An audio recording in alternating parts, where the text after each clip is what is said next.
Yeah. So I think we are officially live. Yeah, I see the thing. I was going to join Oh yeah. to show off my freshly shorn head. Shoot. Yeah, man. For like the last couple months, man, like this freaking fan light in the office was like busted or whatever, and I was just too freaking lazy to have like Tom Drexler come out and do the actual repairs out here. And I don't know anything about electricity, so like I couldn't do the damn repairs myself, right? Like I have no freaking technical skills whatsoever. Like I have no I have like no handyman skills whatsoever. Gotcha. And we finally called these guys out like last week to come out and take a look at it. And they freaking come out here and like, look, you probably don't have the proper wiring for it. They said something about like the box with certain ceiling fans. Some of them aren't weighted correctly. So like if your fan is too heavy for like the electrical box or something, that's Oh, going to cause the ceiling fan that you have installed to malfunction, because the ceiling fan we had installed like was practically brand new. Like it was only like maybe a year or two old. So would the electrical wires pull away from themselves or something like that? possibly. Hmm. So like the fan works, but like when you tug on the actual string for the fan, if you tug on it enough times, eventually like the light will blink for, like for a quarter of a second. Yeah, like it's losing And electricity. yeah, so like Hmm. there's nothing wrong with like the actual light bulbs. And it sucks because like this ceiling fan itself is like a couple $100, and some of my shit had to go on like Lowe's, buy a new one. And we finally had Time Drexler come back today and they installed the new one. And then I looked at this and like, yeah, something with they had to do something else with like the box itself. And Mm-hmm. they're like, yeah, we got to replace the whole entire box in the ceiling. I'm like, wait, what? Why don't we And they just do wanted, that with the old fan then, right? well, we didn't hire them before to do Oh, that. okay. Like we hired the people that do the crown molding in our living room. Hmm. So like probably just like random contractors that we found off like Thumbtack or something. That'd be kind of cool. I'm only. They're the ones who would probably install this. So they probably didn't, they're like not actual electricians. So Mm-hmm. Sam the goat. Just my opinion. No, I actually shaved my head. Cool. No, Looking I was just sharp though. watching the chuckle fucks in the chat. Yeah. Yeah, I'm probably not gonna be shaving my head, but I do think the next time I get a haircut, I am going to do like the the guile flat top or Oh, something. there you go. I used to do that as a kid. I do have a little bit of in the front here. I'm weird. I'm the only male in my entire family, so it's not genetics, it must be environment. But I've got a little bit of thinning here. Yeah. I always liked it short, anyways. But now, even when I keep it short, it's noticeable. So I cut it more often. Right on. Hey, what's going on, Bernie? How are you? Too high. That's funny because I was running into. I finally ordered a new one. I think that's the problem. I kind of didn't think about smoke detectors go bad, and I had one that went off randomly a couple weeks ago while I was on the toilet, which was great. And I'm like, oh shoot, is there a fire somewhere? So I ran throughout the house, no smoke, no fire, nothing. Yeah. I had to figure out which one it was because they're all hardwired. So as soon as one goes off, they all go off, which is nice. But the only one that you can reset is the one that started it. It's the one in my office here. And then it went off again last night. And I'm like, what? So I need to replace it now? So I actually finally figured out how to take it out. I'm hoping that the replacement, I don't think it'll come today. Amazon said it would come one day, but it's no rush. Luckily, my home's blue enough that I've got within a couple feet another smoke detector across the hall, and one in the hall, and because each room has a smoke detector, so I'd probably be okay. But Cool. it was driving me crazy. I'm like, am I going to get to sleep tonight if it's going off on its own every hour? I'm like, I need to figure out how do I disable this. I don't even know. But luckily, pulled it out. It was funny. I pulled it out. I figured out there's a little wiring harness. You can just pull it out. And then I set it in the kitchen. And then all of a sudden, I heard another smoke detector going off. I'm like, what? Is another one broken? No, it was the one that I set. It was this one that I took out and set in the kitchen. It still had its battery in it, so it was still malfunctioning. So at least I knew definitively this one has gone bad. Hopefully I'll fix that eventually. You know what I'm gonna start doing from now on? I actually like this one right here from Sam. Obviously, we got to have the gay jokes, and I got to give him credit. This one's actually kind of funny. The whole 2 girls, 1 cup thing right here. He actually has a pretty clever one right here. Oh, does he? What did he say? 2 Discord mods, 1 video. Oh, So I actually got to give him credit on that one. So for you, Sam, I'm not going to give you a full drink, but I am, because I feel like with the gay jokes, it's going to be pretty heavy. So I am going to give you a shout out on that one, and I'm going to give you, for those wondering, because we were talking about it, I'm going to give you a Fireball drink today. I tell you, I bought my nephew the Fireball. They have like a handle in a stocking, and it's also Fireball. I bought him. Oh, that was a good one. Was that a good one? Yeah, I like that. So it says you got a lot of boxes today. Oh yeah. So I did too. Was it USPS behind? Because like all these boxes should have shown up last week, but due to weather, they all got delayed. And I got 3 things today, 3 different places. Hey Sam, if you're underage, Sam, hit up some of the energy drinks, bud. That'll work. So yeah, man, I gotta have chasers though. Yeah, so I sent my buddy Rob. So he does like a lot of customizations for me. LJNs, Galoobs, Mattel Retros, Hasbro's, what have you. Really? He does the works. So wow, nice. Over the last couple of years, 2024, 2025, like I've sent him like 100 million boxes. And that's interesting that he does so many different. I mean, you think he specializes in like LJN or Galoob, but doing all those different types of figures. Whoa. Okay. Like when I send him boxes, like wow. I jam pack these bad boys with as many figures as humanly possible. So, a lot of time I'll send him stuff for customization for stuff that I want. Obviously, sometimes I might have ideas of things that I want to resell. So okay. Some for you, some to resell. A little bit. Yeah, so it's not always just for personal collection and whatnot. Or like I sent him a ton of LJNs that I wanted him to touch up because LJNs, if they have paint loss, they're not going to sell. They may sell for $5. I'm not selling a Hulk Hogan LJN with paint loss for $5 on eBay and taking like a $3.50 net profit on that. That's bullshit. I mean, Hulk Hogan's like a $20, $30 figure in my opinion. And then when you list it, you just say it's repainted, right? No big deal. Yeah, you could let them know that's touched up. I honestly don't care, but that's the kind of thing I'm looking for. Is like because all the LJNs, it's such a crapshoot. Even if they take good pictures, you're like, well, there's a paint loss here. I'm not talented enough to fix it. How about you pay someone to fix it or do it yourself?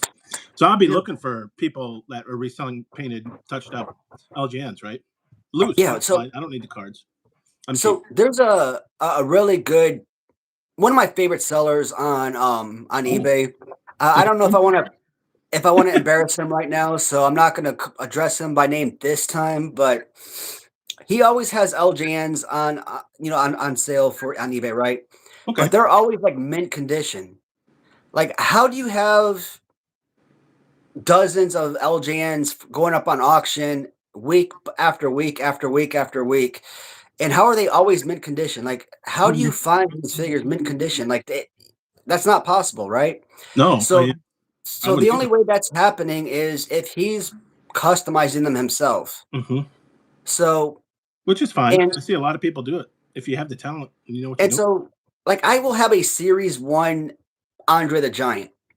And, it'll have decent amount of paint loss. Not a whole lot, but, a respectable amount. And, I'll put it up on, like, auction, or I'll put it on eBay for, like, $15. And a lot of times I might get like, hey, we sell it for $10 or we sell it for $5 or some BS. But then I'll look on his site. He'll put up like 99-cent auction for like $10 shipping or whatever, and that bad boy will sell for like $90.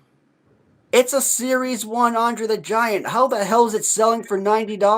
Because it looks great. He's touched it up. He's painted it. He's made it look great. Is that the idea? It looks mint. Yeah, but it's a Series 1. Like a Series 2, I can understand. But it's a Series 2 a lot rarer? I mean, Series 2 is a short-haired Andre. It's a $75 figure. Huh. But a Series 1 is like a $30, $35 figure, at even a mint. So I didn't know it. I mean, that's why I'd rather have, the repainted, because if that's the case, that's what I'm talking about. Yeah, good for you. And honestly, as a buyer, I'm not a seller, but as a buyer, I would love for that because I got just the 2 LJNs loose, and I'm thinking like eventually if things slow down with BRG and these other places, Latuni BRG, which might not happen, I like to fill in the gaps and pick up a few other LJN loose, maybe a Hulk Hogan to compare to my modern LJN. But I want like repainted. I'll pay a little bit extra because it'll look better. There's so many LJNs out there that have scuffs and paints and this and that. And I'm like, yeah. Or maybe I'll pick it up myself. I'm not that creative. I'm not very artistic, but I wonder how I repaint. I don't know. All right. So I do want to go through these comments just so I don't mess up anybody. I don't think you want to. Nah, it's cool. Not much. So Angry Otter, hey man, I really appreciate that. Thumbs up, bud. No, that's a good one. Yeah, Angry Otter reacts. That's a good name too. Hit that like and subscribe. Isn't that what they say? Or smash the like. Yeah. So unfortunately, I do gotta block somebody because if it's something funny, I might leave it, but if it's something stupid like this, it's the usual. Not very good. Like you said, with was it 2 Discord? What was it? 2 Discord? How did it go? I blocked that person, so I didn't see him because they said something stupid earlier. There's too many people in the world. Oh, there you go. Support you and your channel. Hey, sure. Hey, that's what's up, man. Shoot. Smash the like and subscribe and whatever. What buttons do you have to smash? All of them? Smash every button you see. The easy button. Like, subscribe. What was that other one? That was talk about. Tells you I don't do promotion very well. I don't know. Oh yeah. Damn. I hit like. I already subscribed, so I don't know. Yeah. I hit subscribe once, really, unless you maybe every day I'll just unsubscribe and resubscribe. You get paid for does Google only count new subscriptions? Probably net. Yeah. So probably doesn't help. Pretty much. I want to go through the script. I do want to go through these boxes because I'd be curious. I want to know what I sent out because it's been so long. I don't even know what I shipped. So these are all like, hey, fix and retouch and touch up? No. Some of them unfortunately, because it's been so long, like I've asked him if he's done anything on these. He's had his own job, and this is like a side gig for him. Yeah, I get that. So in the past, like when I sent him stuff, like he would have it back to me in like a month. And a lot of these boxes, I've been like stockpiling boxes. I've been sending him, and he basically let me know like he hasn't been able to do anything. So now Christmas season too, probably. Yeah, so a lot of these boxes he's had in his possession for a year and a half, and hasn't been able to touch anything.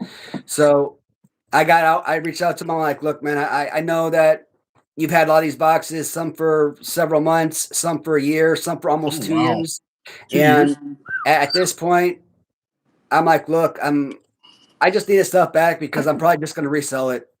At this point, I'm not even interested in keeping them for customization anymore. And he's like, just due to work and everything, I just haven't had time to paint or anything like that. And I'm like, I mean, I understand. Like, I can't forget it. So I'm just gonna go through the boxes. I want to see what's in them. So you don't think any of these have been touched up or anything? Probably. I don't think so. No, that's all right. Maybe if you're creative and you want to dabble into the hobby, you could start touching them up yourself. I don't know. I don't know if you have to get a special paint probably, and then you need the different colors, and how do you color match? My eyes aren't very good at color matching, so. Yeah, see, like something like this. Yeah, like these boxes, I don't think they were even opened at all. Okay.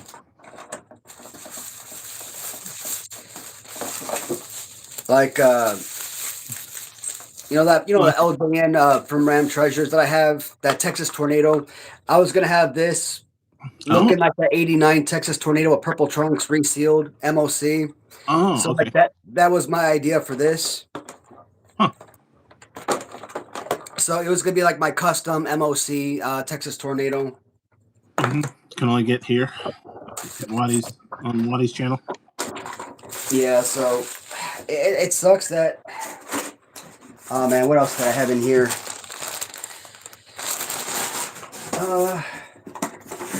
It's a shame that I was hoping you got new stuff, but it's all. Oh man, I was gonna have this be the Bad News Brown and Roddy Piper match, where it was half his body was black, and then the other side was white and whatnot. Yeah, That's what I was gonna do with this one. Interesting. Okay. I don't think I've seen a Roddy figure that way. I mean, I have a Mattel Retro that's like that, but the custom. But I mean, I wanted an actual Hasbro because Mattel Retros. It's just not a good it's just not a good figure.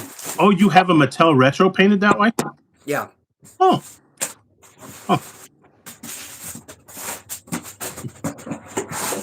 Hot rod. Did you hear about, I think, Andre the Giant pranking him on that? And apparently, didn't they replace it? Had like a solvent to take off the paint because they put in the special paint so he wouldn't sweat it out the black paint. Yeah. And apparently, they replaced the solvent with water. He had to go to the airport like that. You've heard that one. I think it was Andre. I think it was an Andre prank. I don't remember, but yeah, replaced the solvent with water and it didn't work. So Berserker.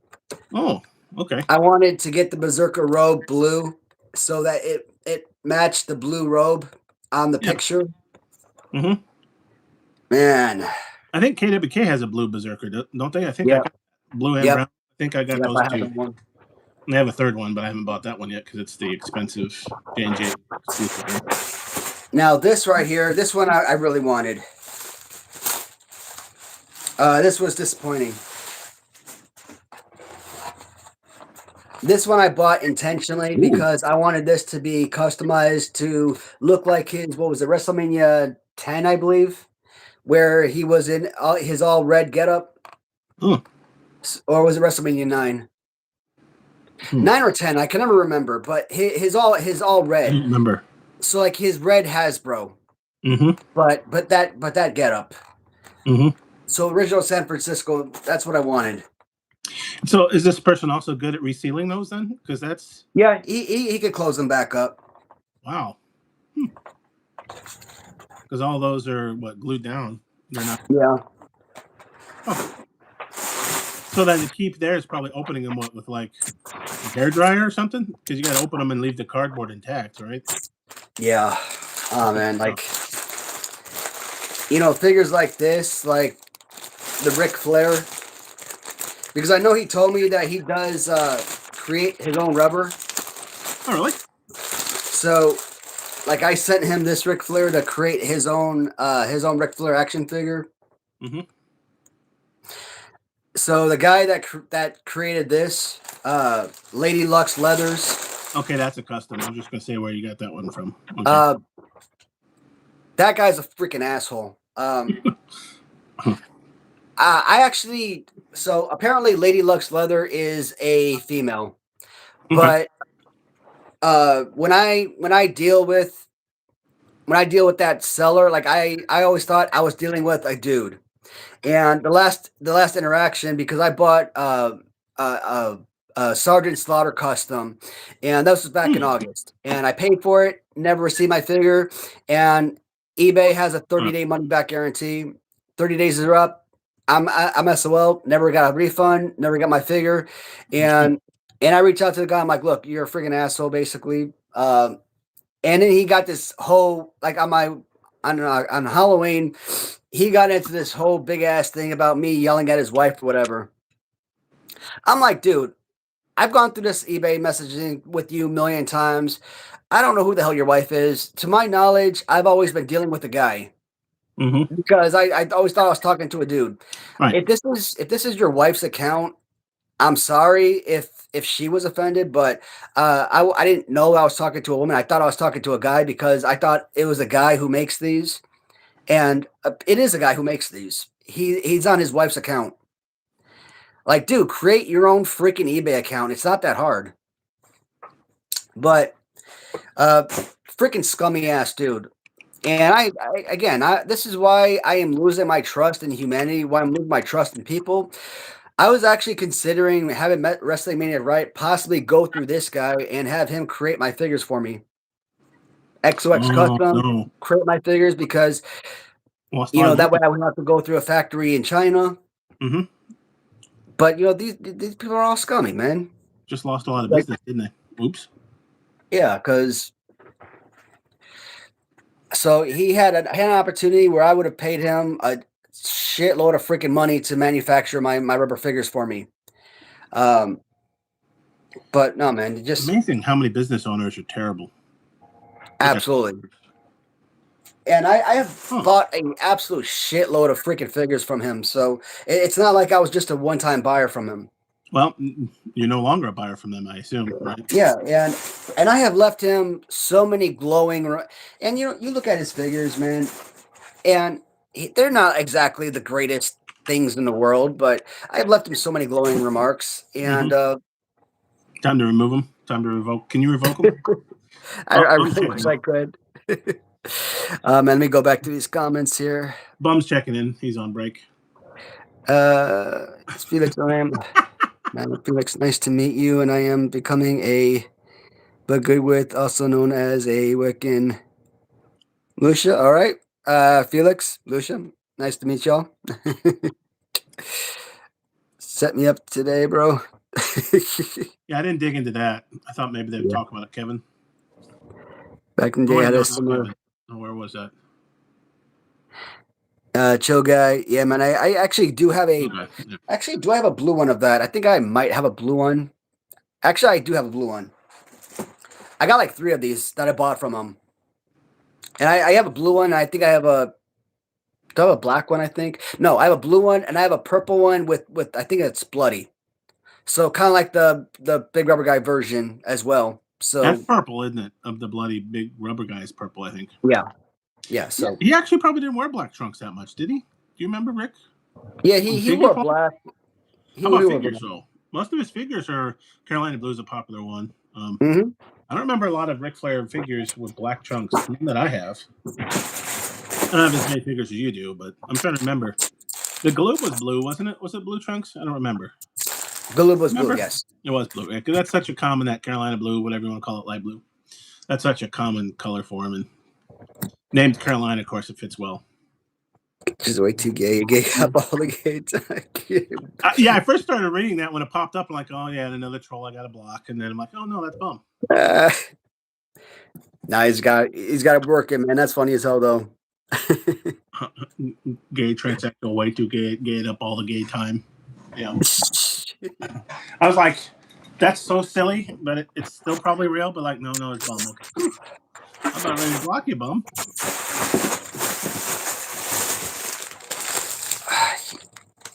Man, I think I like plain eggnog better. The pre-made alcoholic eggnogs are almost too much alcohol. Not enough eggnog. The 2 I bought, I cut them with regular eggnog. It just tastes funny. Man, I don't know, man. Like I kind of feel like we're probably gonna end up spending like 2.5 hours just going through all these boxes if that's what happens. Look, if you need to, I actually have a few figures next to me that you can look at, but. You said you got some boxes you want to go through? Well, I mean, we could, yeah. If and whenever you're ready, the demolition. Hey, man, it's an unboxing video, so go for it. I haven't opened it yet. I guess I can start. Everybody knows the BRG. You've gotten the demolition BRGs, haven't you? Yeah.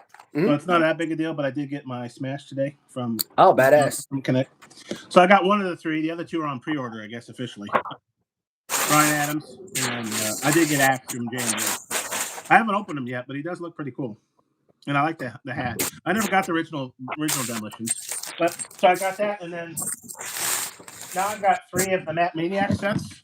I got the Steiner Brothers today, and then the WrestleCade exclusive. I haven't opened it up yet. It looks a little foggy. Demolition, dude. It comes with its own case. I thought that was pretty freaking awesome. Yeah, I wasn't expecting that. Case. And I bought allegedly I bought the Steiner's like damaged box because I don't really care. I couldn't tell. I haven't opened it up yet, but I couldn't tell that it was damaged. So now I have to figure out how did I open these? Legion of Doom was the only one I've opened so far. But yeah, each one comes in a case. It's just sometimes tricky to open. And it doesn't seem like they really charge you for it because I think aren't they like $50-$60 sets for 2 retro styles? That's I think that was about the price. So they're not really charging you much for the case, really. I don't think so. Oh. I think you can still buy it. Can't get it out. I got the plastic open, but fingers are too fat. Oh, there we go. That's fine now. Yeah, so there's I think I heard Kyle, and he's right. It's a little. This is more for protection, not for display. It's too dark. You know what I mean? Yeah. case. But it's great for protection because that's all I really want. And then you can do any kind of fancy case when you get home. Or I just want to keep the box and I want to take out the figures for display.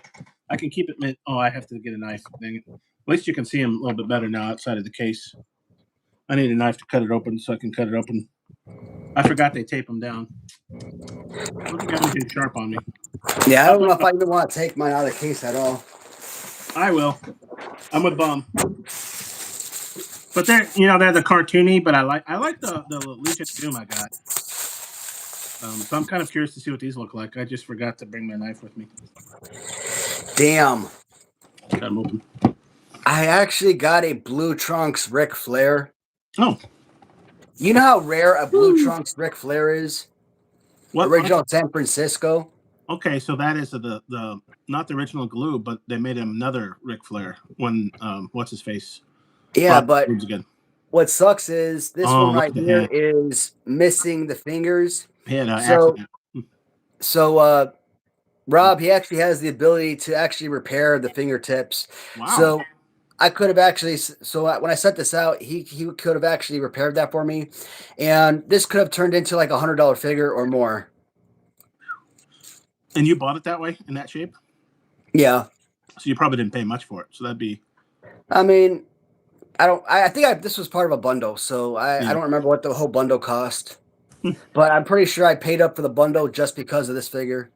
Got anybody local that does that sort of thing? Not that I'm aware of. I don't even know how you get the advertisement. Like I said, I've seen a few on Facebook and some of those LGN groups, but I couldn't quite tell what website they had or how I buy something from them. So that'd be great. They could go around to like garage sales and get bundles of old LGNs and then fix them up. Yeah. Sell them. Yeah, I'm looking at the rest of this, man. These are all like, it looks like these are just all Hasbros and LJNs and.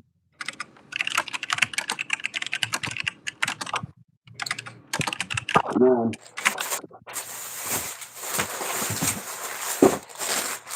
That's a darn shame. This was a good box. This one I was really looking forward to getting done. Actually, I think this is probably like the last box I sent out too. So you think you got all your stuff back? Hopefully. No. This was only 6 boxes. When he reached out to me, he said I had 9 boxes, which I'm actually surprised because I actually thought I had more like 20. Like I sent out a ton, man, like crazy amounts. Because you had a lot of good ideas. Lance. This is lit. What's up, Lance? Hey, Lance, man, I saw your question on Jason's forum, and that was freaking awesome of you. I still think that Jason was full of it, man. You know that Jason's figure was not going to beat the big soldier me. He definitely wasn't beating Damian Wright for sure. Oh man. That was a good one though. All right, he might have had it. He might have had it on the Waddy Soldier, but he's going down with Damian Wright. That irks me.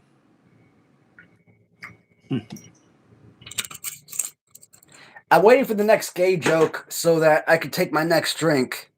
Oh, what do you got? Anything? Can drinks be gay? How's a drink gay? Like if it wants to have sex with other, like if my vodka wants to have sex with other vodkas or something? No, I'm waiting for the next gay comment so that I can take my next drink. So I got the Fireball, the cinnamon whiskey, and I also got the peppermint schnapps. Oh, you did get the peppermint out, yeah. I mean, it is going to help because you know what I've noticed though. I think that we always get the damn gay jokes right at the beginning of the live stream, and it calms down. Yeah, once we get like 10 minutes in or so, then our regulars come in, and then that's pretty much gets rid of like Stop the randoms. I don't even bother. I just kind of block them. I'm like, yeah, okay, never mind. It is good to see some random people that just come in to talk about whatever, though. Bull Harley from Over the Top. Yeah, that's an interesting one. I need to watch Over the Top again. It's a great movie, man. A lot of, I think at least 1 or 2 good songs from there from Kenny Loggins.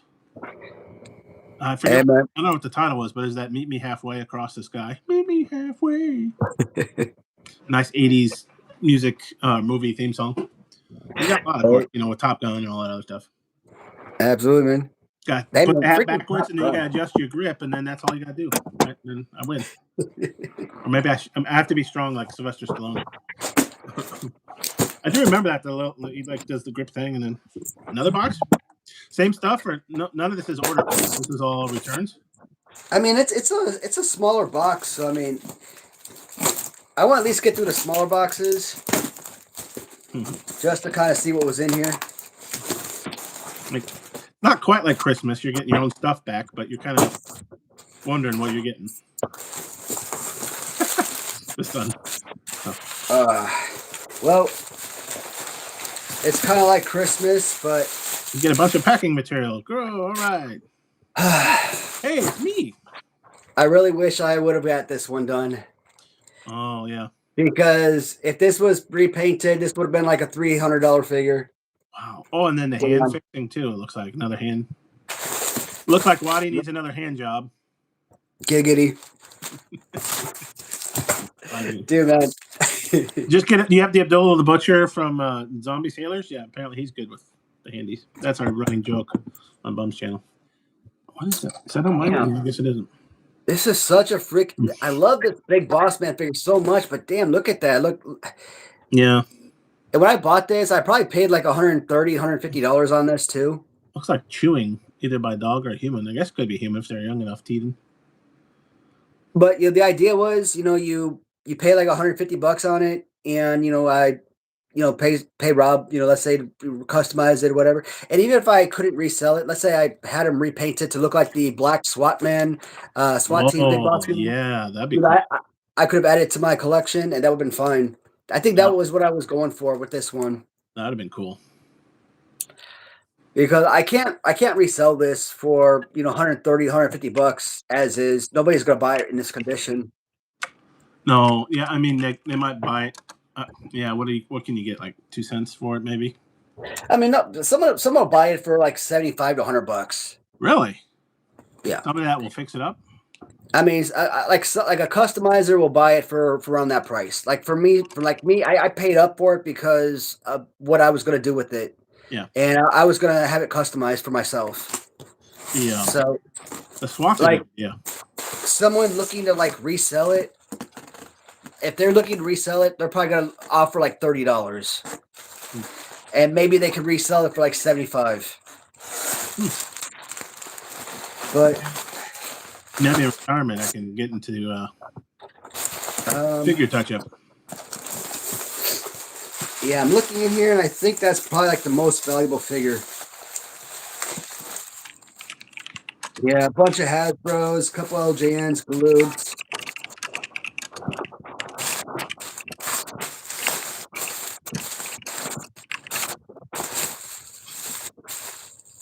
Yeah, nothing serious, nothing crazy expensive in here. Not quite over the top. Did they have any figures? They probably do somewhere. Over the top, yeah, they do. They probably have figures. Yeah, I remember enjoying the movie and like the songs and stuff, but I don't know that maybe I wasn't into figures, or I didn't even think to look. Or were they modern figures? Did they have figures back then? I mean, I had my fair share of UGI Joes, a few Thundercats, He-Man, wrestling, of course, of various kinds. Mask, if anybody remember those. Mobile Armored Strike Command or something like that. Army figures, Army Ants. I think Turtles, Teenage Mutant Ninja Turtles, those are always good. Man, over the top figs, huh? Well, you played this on over the top. I'm glad I don't look on eBay, because then I'll probably be buying those next. It's funny that Lance, I'm just reading his message here. Played the Sun and Over the Top. I think that I might have actually looked like the Sun and Over the Top when I was a kid too. So it was a good call.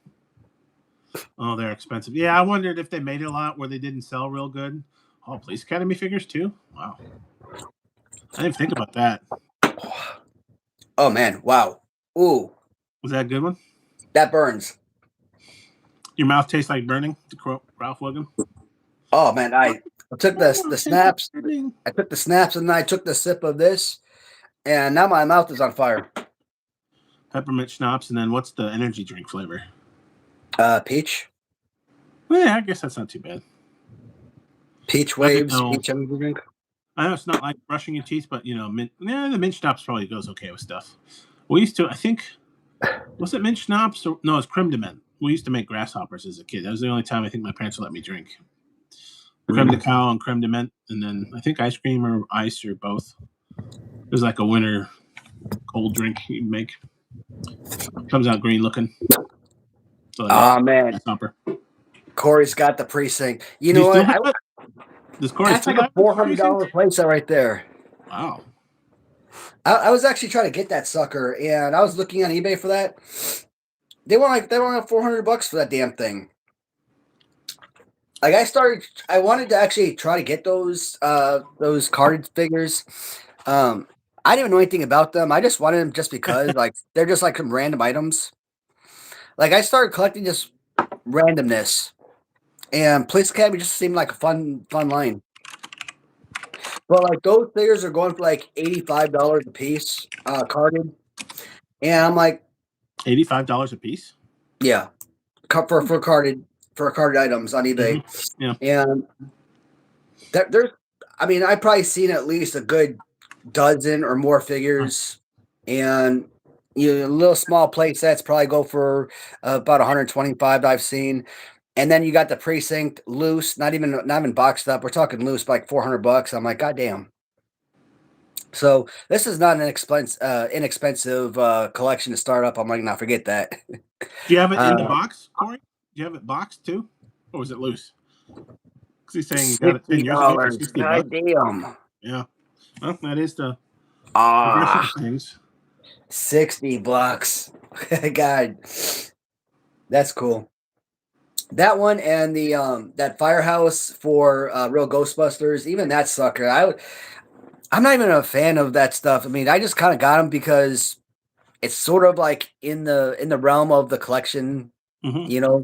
Well, so you So basically have the precinct, apparently, right? Did you see Corey's message there? The police precinct playset is pretty much the Ghostbusters firehouse playset. That was a lot of p words. Precinct playset is pretty much the Ghostbusters firehouse playset. I got through it though. Okay, police precinct playset. Say that 3 times fast. That's still pretty good. 60 loose, I guess, if it's going for 400 loose.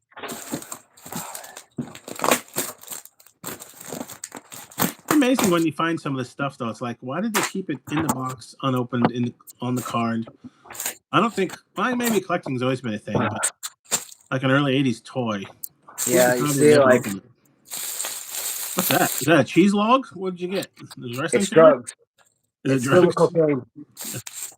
See, now you're talking. That's probably worth more than your wrestling figures, isn't it? What's the going rate for cocaine? It's a brick of cocaine. Get Pee Wee Playhouse in the box. How about that?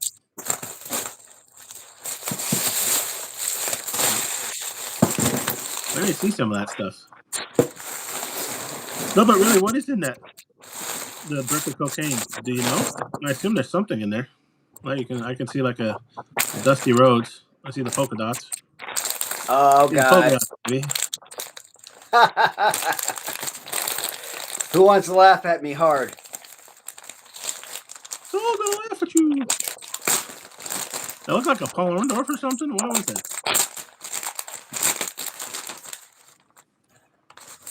That is a Paul Orndorff, right? What's on the shirt? Did you put? Is that like a sticker or something? Yes. What does that say? I can't read it.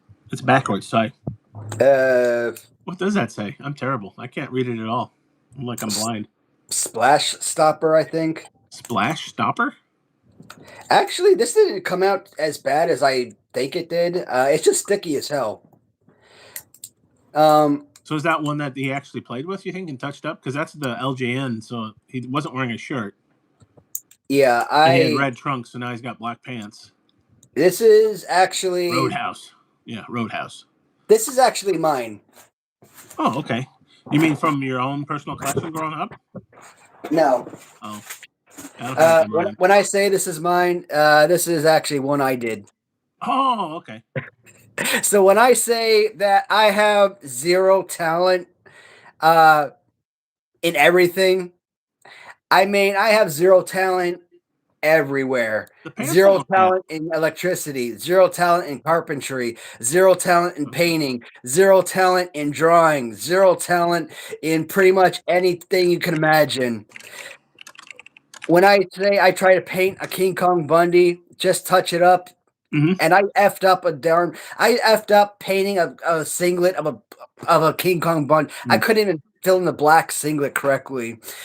I thought Paul Orndorff were so easy, and The pants don't look bad, do they? actually, this actually looks pretty nice considering. But like, I could not figure out how to paint the damn T-shirt on. Like, the lines are so crooked, and Oh, you make a t-shirt. I actually put the sticker on because it actually gave it more graphics. But you know how people they take this decal, they put it on a T-shirt, and then they paint over the decal, and they Oh, somehow okay. they somehow bleed in the decal with the shirt by painting over it. Well, by sending it to Okay. but to sending it to Rob, I was hoping he could do that. You Yeah. know, paint over the sticker and bleed it into the chest, into the T-shirt. But that never happened. But that. This actually looks pretty nice if it was done correctly. It's just sticky as hell. Oh, I don't know how to paint. I don't know how to make it not sticky. is it a type of paint, or do they do a coat on top of the paint to seal it? Or, yeah, I don't even know. And I just used the acrylic paint that you get from what was it, like Michaels or something like that. So, but Yeah, one of those craft supply type Hobby yeah, Lobby, maybe yeah, Michaels, or I think they yeah. closed down, but we used to have one in our mall. What were they called? My buddy used to work there. Maybe it was no, I think it was Michaels. Hey, What was what's the one my happening, mom used Rick? to go to? Good to see you, buddy. There was a place my mom used to go to, and I think they're still around, but I can't remember what they're called. House. Yeah, Roadhouse. Roadhouse. Yeah, now whenever I mean you think of the movie, but also now think of Peter Griffin from Family Guy. Yep. Roadhouse. Roadhouse. Can't not think about both, but Here's praise. well, hold on a sec. Come on, where's my mouse? Too many monitors. I got 3 monitors. Pee-wee's Where's my Playhouse. mouse? I'm going backwards, but I'm catching up. I think I remember Pee Wee Toys. Maybe. I remember watching Pee Wee's Playhouse. I still need to watch. Didn't they come out with a documentary on HBO Max Really? that recently? That's interesting. I haven't watched it Pee-wee's yet. Playhouse the same? I have been making it through more Christmas movies. I did finally watch, I think, Santa Claus 1 through 3. I kind of forgot the plot of 1 and 3. Well, actually, 2. But 2 was actually pretty uplifting. I really enjoyed 2, Santa Claus 2. I think that was the best of the bunch. Yeah. Dalton. Roadhouse. Hey, Merry Christmas, Rick. Always appreciate the donations, man. That means so much, bud. Yeah, kind of could look like that bad guy in Roadhouse. His real name is Dalton. Clear coats. Okay. Looks like so. It sounds like Corey does. I love him. You need to talk to maybe him about it. Trying to get him sticky. Of course, I think the 2 LJNs I bought, maybe that means they were touched up. I thought they were a little sticky or tacky or something. There's something to them. Hillbilly, and I got a Paul Orndorff original though. OG Paul Orndorff in the red trunks. No fancy T-shirt or anything. He kind of almost reminds me of Ricky the Dragon Steamboat a bit. Your Paul Orndorff, a little bit. Can't figure it out. I bought it, tried all kinds, clear coats to no avail. There's probably science to it. I'm just even if I could figure out which paints to use and coats maybe to finish with, like you drawing it straight. There's probably trips to what do you call it? Tricks to that, but And I think probably practicing would be the hard part because I have to buy a bunch of. I guess maybe I could buy a bunch of damaged, like really old cheap LEDs, and then if I mess up, it's no big deal. I was just wondering if there's anything else of interest in there. So what really is that brick of cocaine? Can you open that? What do you know? What's in there? I wouldn't think it'd be filler. I mean, when I sell things on eBay or Mercari, that's how I wrap up my LJNs. Oh, okay. So there's 1 or 2 LJNs in there, maybe just 1. Or no, just 1 LJN. Or if I'm wrapping up Hasbro figures, like when I ran out of like cardboard boxes, and all I had was bubble mailers to ship stuff out. Yeah. Obviously, you don't want to ship a Hasbro figure, for example, in a bubble mailer, right? So you wrap it up in bubble wrap, and then I get like a cardboard, wrap it up in that for added protection, like I do in this, and then I throw it in another layer of bubble wrap. So you got basically 3 layers of protection. Wow. So ever since I started doing that, every time I list something, I kind of wrap it up like this. So regardless of whether I'm putting in a cardboard box or a bubble mailer, you know it's going to be protected. Feels like you could charge more for shipping and handling. Not necessarily. That's a lot of. Vince. Oh, Vince. Oh, I wanted that yellow suit, Vince, too. Damn. Oh, you're gonna have it painted yet? Because is that a pink or like a coral color? Red. It's red, isn't it? His original suit. Vince McMahon. Yeah, he's yellow. All right, he's red. Red. You wanted it yellow.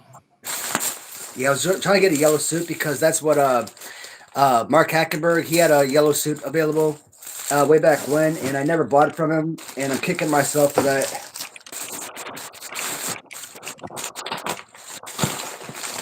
I'm trying to find that Warlord that I sent out.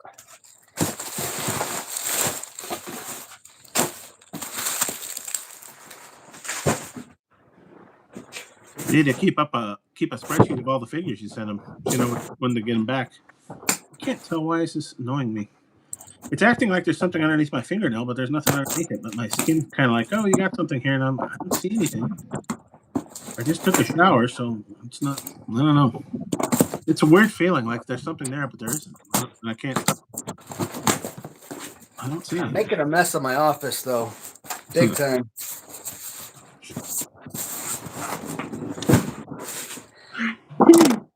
Oh, wake up. I need an energy drink. Damn.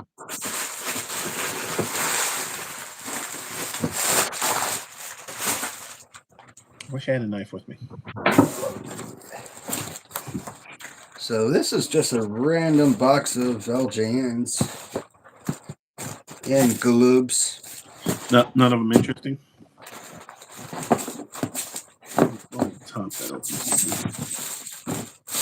WrestleCade. What's nice is this demolition set. I was just noticing. I forgot. It's a WrestleCade exclusive, but you can still buy it from their website.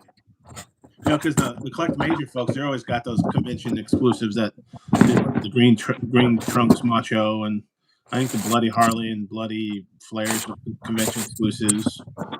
Cardona USA. There's a bunch of them. And now everybody wants to sell them for $1 billion. It'd be cheaper to buy that kilo of crack, probably. Oh, man. But you see, this right here. Actually, it's out for delivery. This is This is why I kind of needed to send it out to be customized. I was going to make a. What was you can't sell crap like this. No, But based on his face, so this is a post-accident beefcake. Oh God! That too soon to make that joke? Because he got his face smashed right by was it like parasailing or whatever it was? Remember the accident? It looks like somebody took sandpaper to his face. Come on, it was either sandpaper or they set him on a hot stove or something. I couldn't tell. But it would be a perfect beefcake accident figure. Is it too soon to make jokes about his accident? Nope. Oh God! Wasn't it like parasailing or something? The lady just hit him out of nowhere and.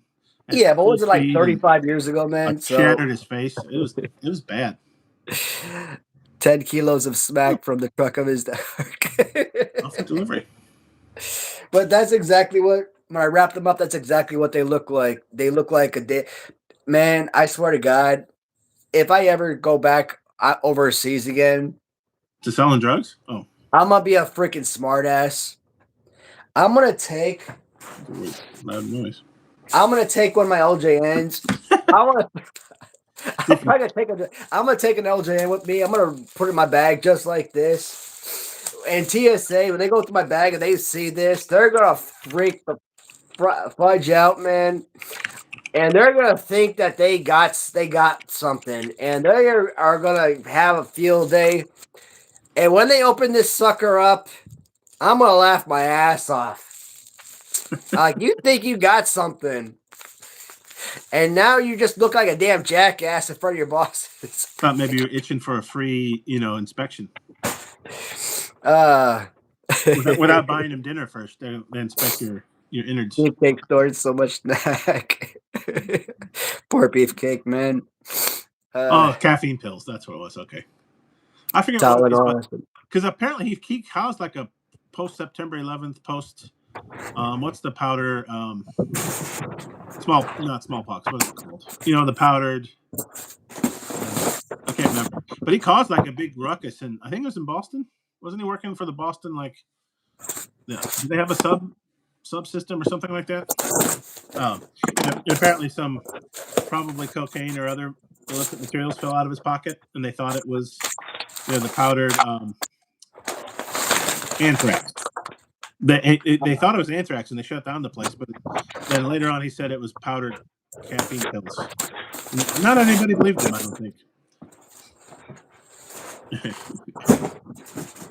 That was chocolate for my wife. That was not a package, unfortunately. Christmas chocolate? Yeah. That was on Facebook. They were like selling like Christmas fudge from a company called Callie's. So we went ahead and bought some of that. Don't they want to make any jokes about packing Shit. the fudge? Packing the fudge. That's what that's what our usually the chocolate bucks that join from the cheap sheet talk about. Oh, did you pack that fudge yourself? Rambo, I heard. You know what? I haven't had fudge in years. The fudge is great. Christmas fudge and stuff. That was a common Christmas thing we used to make growing up. I still got a Green Beret downstairs in my game room. Oh, there you go. In case anybody wonders, no, I was not a Green Beret in the Army. Goddamn. One of the team guys, they did give me a Green Beret when I was with 7th Group back in 2016, I think. Was it first group or? It was either first group or 7th group that gave me their Green Beret, but I think it was 7th group that gave me theirs. When I was supporting the team that was there back in 2016 in Afghanistan. So I got like this brand new Green Beret. So I kind of like have that displayed downstairs. Well, not really displayed. It's kind of hidden behind my collection, but no, that is so nice to have down there. Mm-hmm. Were they kind of making you an honorary member or for respect? You said you were supporting them? No, I mean, because I was a logistician, so I order all the supplies and everything for the teams and whatnot. So their way to put themselves ahead in your pecking order, like, hey, remember to order for us first, No, they just had grease the wheels. They just had extra supplies and the conics and everything. So, I guess this is just their way of saying, hey, this is extra shit we don't want to take back to the States with us. So, like here, Merry Christmas type of deal. Yeah. But it was nice to have, though. So, you can honorary nothing. SF doesn't make you an honorary nothing. Yeah, I didn't get all the boxes back, and unfortunately, the box that has like Warlord and some of the other high hitters, I don't have that box, unfortunately. 5 boxes, not 6. Because the 6 box was Christmas fudge for your wife. Yeah. So that might be the thing worth the most right there. It was fudge, and then I guess it's harder to make Divinity. Has anybody ever had Divinity? Like usually a white candy. My mom used to figure out how to make it, but I think it's one of those that you have to get the pressure right. Mustard. I was asking about Ricky Steamboat. Yeah, man, I got like 1 million in Ricky Steamboats. That was a Ricky, wasn't it? I mean, I got like 1 million of them in here. I like your ideas, though. If you could, if only you could find this one's pretty beat up. Yeah. Good amount of paint loss on here. Good marking. So. Got the hand up. I'm probably gonna throw this one on eBay again. Probably put them up for like $10. I mean, pretty much all of these I'm going to put up like $10. I mean, too bad. Like when you look at this, I mean, you can't really sell this for a good amount of money. Like this is like a $10 figure. I mean, it's not a bad piece, but I mean, it's not anything that you should sell for a crazy amount of money. What sucks is people that sell these, they put them on eBay for like $20, $30. I'm like, or $25, $30. I'm like, why? you put this on auction, it goes for like, it should go for like 10, $15. But yeah. Yeah, Komodo dragon. Yeah, these are all duplicates. So these are all like my duplicate figures.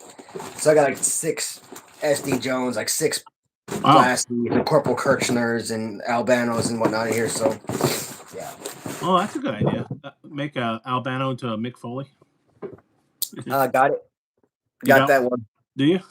Custom, yeah. Well, what was it? Okay, did they customize an LJN Captain Lou then? An Albano? Yeah. From Wrestling Rider, I bought a Mick Foley from him. Well, Cactus Jack. They customized Lou Albano to look like Cactus Jack. That's cool. I haven't looked for those. Holy cow! Apparently, I didn't have enough coffee today or something. It's only 7 o'clock here. Oh, I'm so tired. Oh man. I haven't looked for any custom LJN like that. That's a neat idea. I mean, I got about, I'd say probably 300 plus customs. So wow.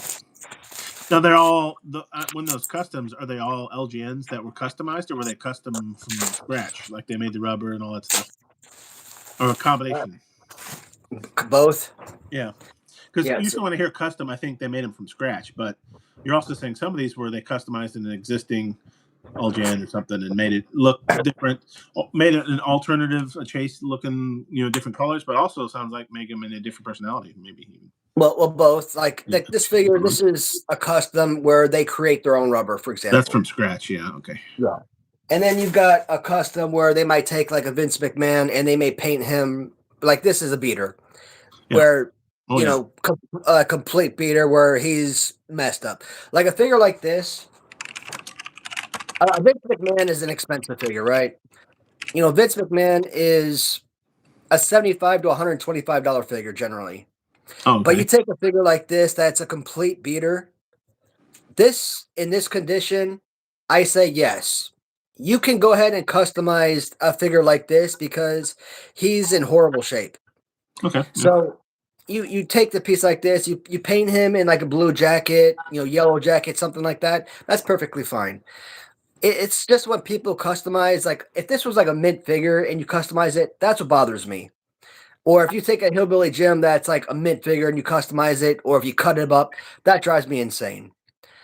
Now, if you take a Hillbilly Jim and he's got, massive paint loss or whatever, and you want to take that figure and repaint him, look like Santa Claus or something, that's acceptable. It's a neat idea. I have a few of those. Or you take a big boss man that's, completely destroyed, and you want to repaint him to look like, Black SWAT, Big Boss Man, that's different because you're saving the figure. Mm-hmm. But generally, I wouldn't touch a figure like this because Boss Man's like a $300-$400 figure. Okay. So, generally, I wouldn't repaint it to look like something else. I would just touch him up to save the figure to bring back the colors. Why is Bossman so expensive? Was he just a later they didn't make as many of them figure kind of thing? He's a Series 6 Grand Toys. Any Series 6 figure is expensive. And why is that? They just didn't make as many, or there's not as many around? You're looking for the stencil. The stencil makes it hundreds of dollars more expensive. But why? I assume just rareness then. I mean, it's Grand Toys. You're not paying for the figure, you're paying for the stencil. But like, what's so special about the stencil? LGN disbanded after Series 5 in '88. When they sold to Grand Toys in Canada, they released their last line in '89. So so Grant bought them over from LGN and only made one line, Series 6. Yeah, well, Series 6 was the last series. It was released in Canada in '89, and that's pretty much it. Okay, and it was only released in Canada. Pretty much. I mean, I know some people say they saw figures released in the U.S. in '89, but it was supposed to be. I didn't know the history of those. Okay. Yeah. I mean, because the stencil dictates it's a Grant's Toys, you said? Grand Toys, yeah. But I assume it's because it's rarer. They didn't make as many. Yeah. They were harder to find. They were only in Canada. Those kind of things. You know, like I They always have a tell price people, with Andre the Giant, on my nose. you look at Series 2, Andre in blue trunks, $75 figure. You look at Andre the Giant Blackstrap in Series 6, $400 figure to $600 figure. It's the exact same figure. Wow. Andre the Giant Series 2 is smiling, has teeth. Series 6, no teeth. Series 6, Blackstrap, singlet. Series 2, blue trunks, blue boots. Literally, that's the only difference. But what do I say? Sorry. That's right there. That stupid stencil. You're paying $400 more for a stencil. So it's not a rip off, but all right. Let me get back to these comments that I'm omitting here. Yeah, I just had to. Unfortunately, it wasn't very productive, but I felt like I had to blow my nose, and nothing really came out. 'Tis the season, though. Though here, I think they're calling for like 60, maybe a high of 60 on Christmas Day. And we've already had several days below zero, with and without the wind. We've had, I think, 15 to 20 inches already, which is usually our normal finished amount of snow. Yeah. So we're way ahead on cold days and snow, and now it's going to warm up, and we're going to have a 60-degree Christmas. So yeah, figure that one out. I would love for it to be. I would love it for it to be like a 0-degree, fully white Christmas. I mean, that's the only time I want it to snow is for Christmas, because I love to see snow on the ground for Christmas. I look outside and there's like no snow now. I'm like, why couldn't it be like early December when it was like that high with snow? I'm like, come on. You guys got the same? Yeah. I thought we were getting snow so early that I'm like, wow, we might actually have a white Christmas for a change. Nope. I think I have a little bit of snow left at the end of my driveway. That's it. Just because it's a north-facing driveway, it hasn't all melted, and that's why I piled the snow to try to melt. Yeah.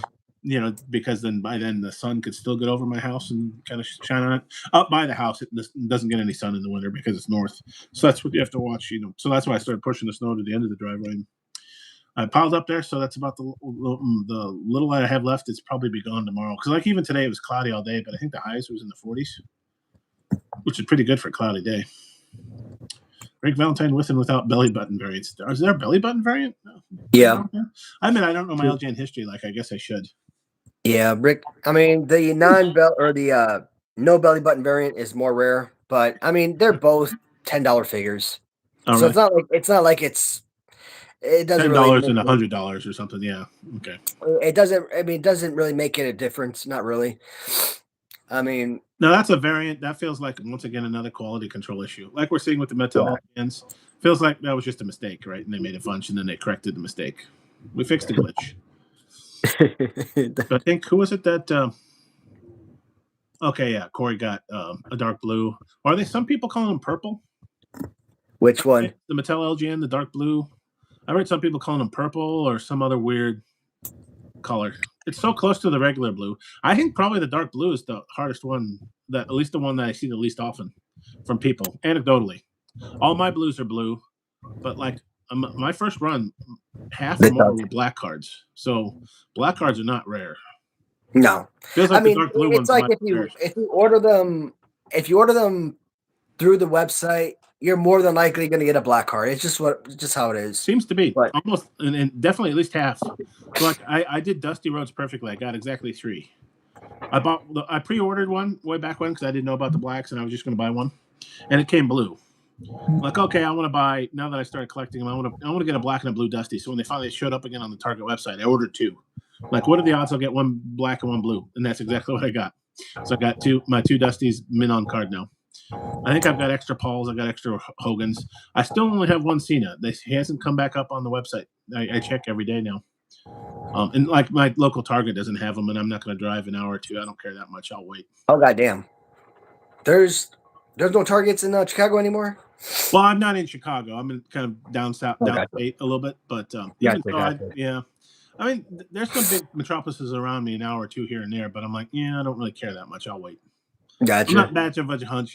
I've got my black card Cena, so I guess that's quote unquote the best one I wanted, anyways. But I want at least one to open.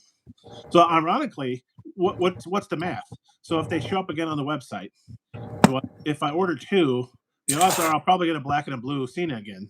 So do I have to order 3 and hope I get 2 blues and a black? Right? What is the math behind ordering it online now? I try to figure that out because almost every order I've ever made, if I order more than one, I get at least 1 black card. Well, look at it this way: you got to open them up so you can get the posters out now.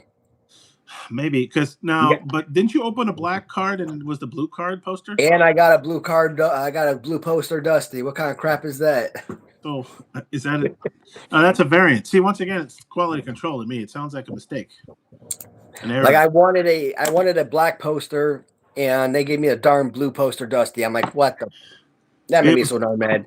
It was a black Dusty that you opened. Black card. Dusty? Yeah. So Cena, Paul, and Dusty were all black cards, and I mean, I opened up a light blue Hogan, and they gave me an 84 version poster of Hogan. I'm like, I don't want this, because I thought the really dark skin, what they call the hot dog Hogan, I thought that was the regular poster that everybody was going to get.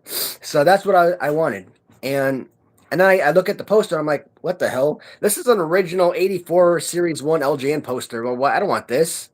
So yeah, I don't know if they're doing this on purpose or what. I was pissed. It feels very like they just messed up and they're rushed to get it by Christmas. Yeah. So, that's the story I'm still to. Nipple variants as well.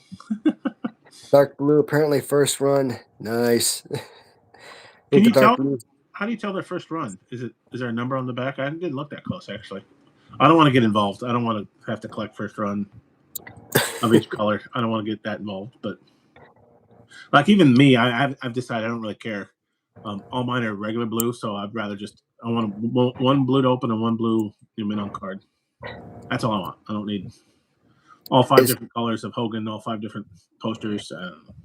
I have seen a few errors though. I don't know if they're real, but some people are posting like it's Dusty Rhodes but says Hulk Hogan on it or vice versa. Have you seen some of those? I don't know if they're real. But. Is there an Uncle Elmer custom? Is there an LGN you could make? Or I mean, I'm pretty sure like guys like, well, he who should not be named anymore, because after screwing me over, I won't name him as a customizer anymore. But guys like, well, shit, I don't know if I even want to name goddamn Kevin Pelkey anymore. After, you know what? I'm gonna tell you guys a story about Kevin right now. Oh, tales out of school, as it were. All right, so it seems like with commissions for LJNs, it seems like $150 for a figure is the going rate, right? Okay. All these customizers they charge about $150. It seems like that's the going price for customization for a commission for an LJN figure. Now that's usually them making it from scratch then for that price. Well, for them to sculpt and design a new LJN for you. Okay, yeah. So from scratch with their own rubber material or whatever. Yeah. Well, they don't use rubber. They sculpt it from 3D from a 3D file. They use like resin. Okay, but still, at least we know they're not taking an existing LJN figure and doing something. So $150. And the last time I bought an STL file from him, 3D file, he charged me $25 for each figure. So with shipping, let's say all in $200, just for the sake of argument. Today I tried to purchase the Bum Shadows action figure from him. And I told him I didn't need the action figure itself. All I really needed was the STL file, because I actually saw on Facebook that he was doing I guess a Christmas special for STL files, and he was getting percentages off. I'm like, well, shit, that's awesome. He's got a Black Friday. Yeah, and he actually and because he already charged me $25 in previous, like, maybe he'll give me that same offer already. And I really don't need a bigger discount. $25 was fine with me. So I'm like, hey, so I reached out to him. I'm like, hey, I really don't need a figure. Can you work with me again? Here's Bum Shadows. Here's the figure he already created for you. Can you design this piece for me? All I need is the STL file. I don't need to figure anything. He charged me $200. All right, fine. $200. I'm like, okay, cool. Does that include the figure plus paint? Negative. Negative. Hold on a minute. Are you telling me that $200 is only for the 3D file itself? Just the STL file, huh? I'm like, you gotta be freaking kidding me. You went from charging me $25 for the STL file by itself, and now you want to charge me $200 just for the file. You don't have to design any other figure. Bum Shadows has already designed figure. Like literally, it's right there. I don't know if it takes a matter of hours to design this and sculpt this stuff, or if it takes a matter of seconds to like. I don't know the software, Mhm. so I don't know how long it literally takes him. It could take hours. It could take seconds. I don't know, but the figure has already been designed. It's literally right there. Here's the pictures. Put it in your 3D file, scan it, do whatever you gotta do, and that's all I need. Yeah. If that's literally takes seconds, and I'm giving you $25 for it, that should be ample. And you're trying to charge me $200 for that? Um, before I used to pay you $150 for an entire figure plus paint, and now you're charging me. I think he's did that on purpose. I think he knew I was gonna say no. And he Uh-huh. wanted me to say no because he was been giving me a lot of problems before, and he Okay. just didn't want to take on the commission. Huh. But because he did my new demo update and he did my new BBA update, I wanted to give him the opportunity to do Bump Shadows as well. That way, I have most of the figures coming through him for this first series. Yep. But after that, pulling that bullshit, I'm like, you know what? If that's the type of attitude, that's what you're gonna do. I'm like, dude, no. At this point, I'm not even gonna recommend you to anybody because that's some scummy bullshit right there. That is freaking crooked as hell. It's interesting that these businesses have so much business that they can just turn away business like that. Yeah, that's freaking putrid. That is about the most scummy Oh. right there. I'm like, how much business am I gonna give you? How much business am I gonna continue to give you? Especially as this line continues to grow. Mhm. And Nothing. not only am I personally going to continue to give you that business, but how many people am I going to continue to send your way by recommending you to others? So, At least I you mean, won. that right there is straight bullshit. So at this point, I have no choice but to bite the bullet and spend a fortune more and to go through this Tom Veg guy in Croatia and see if he can make the figures for me and pay almost twice the price because he says he can make the figures, like the soldier figure I want, and when everybody else says they can't make the figure for the way I want it to be made. So I'm going to give him the opportunity, and if he can, we'll go from there. And Do you think this person watches your videos though? maybe not, Did or he hear maybe you talking about Tom Veg charges I, $350 so that I don't they could charge you half? You think? I'm just know. no. Okay. I I'm don't think he curious watches if my videos, and oh, if anything, maybe so and so is sending him clips or something, or is saying something. I don't know, yeah, I'm but just curious. He I figured, hey, doubt that. charge more because you're gonna. What are you gonna do? Go to Tom for 350? Yeah, Yeah, I am. I guess right. but yeah, I'm just but that's curious if that's exactly why what's they going to chose happen. 200. They said, oh well, he'll pay 200 then if he's gonna pay 350. Yep. I'm just kind of guessing. I don't know this person from Adam, but Yep. Hmm. But I'd rather pay $350 for a figure plus STL file than just $200 for an STL file by itself. So I Tom mean, gives you a figure for that price too. yeah, yeah. So Yeah, that's stupid as hell to just charge $200 for something that you charged me $25. $25 for before. Mm-hmm. That's ridiculous. I mean, the other guy was trying to charge me $250 for an STL file, and I'm like, that's criminal. That's ridiculous. And Like, he dude, this is a picture of me, right? Like, who the hell else are you ever going to sell that to? right. Who else is ever going to buy a picture of And he me? used to sell you. He used to give you the STL file for $25 on a figure he had to design from scratch. Even No. no. No, Okay. this is the Okay. first time I ever bought an STL file from anyone. Okay. No, I was just Uh, curious because, like you said, it's already been yeah, designed. You just need an STL file made of it. yeah. The And I only thought reason I before he was charging you 25 for STL files he was generating from scratch. I'm like, well, that's quite a price markup then. Yeah, the only reason I bought the files from him is because he charged me $25 for them. Yeah. The other guy that was charged me 250. the whole reason I didn't buy it from him is because he was trying to scam me. Like that was ridiculous. Like, dude, you're telling me these files are more expensive than the figure itself? I'm like, what the Right. hell? Yeah. I mean, that's crazy. And you can get 10 times the amount then. Excuse me, $25 a piece. Well, at least And you could have. and really, all it is, it's like a black and white picture that says 3 inches, 7 inches, 3 inches. Like Mhm. it's like a drafting page.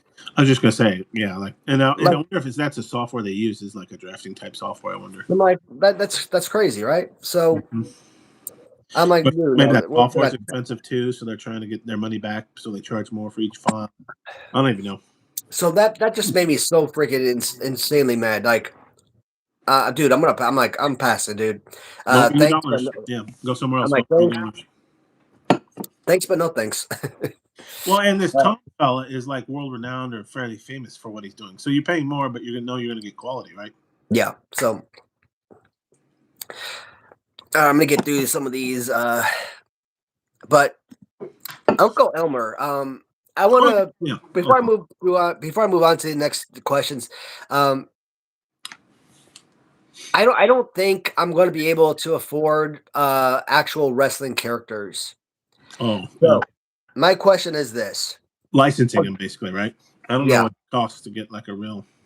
I don't I don't know how. I don't think I'm gonna be able to afford licensing, at least in the beginning, for at least first couple of series.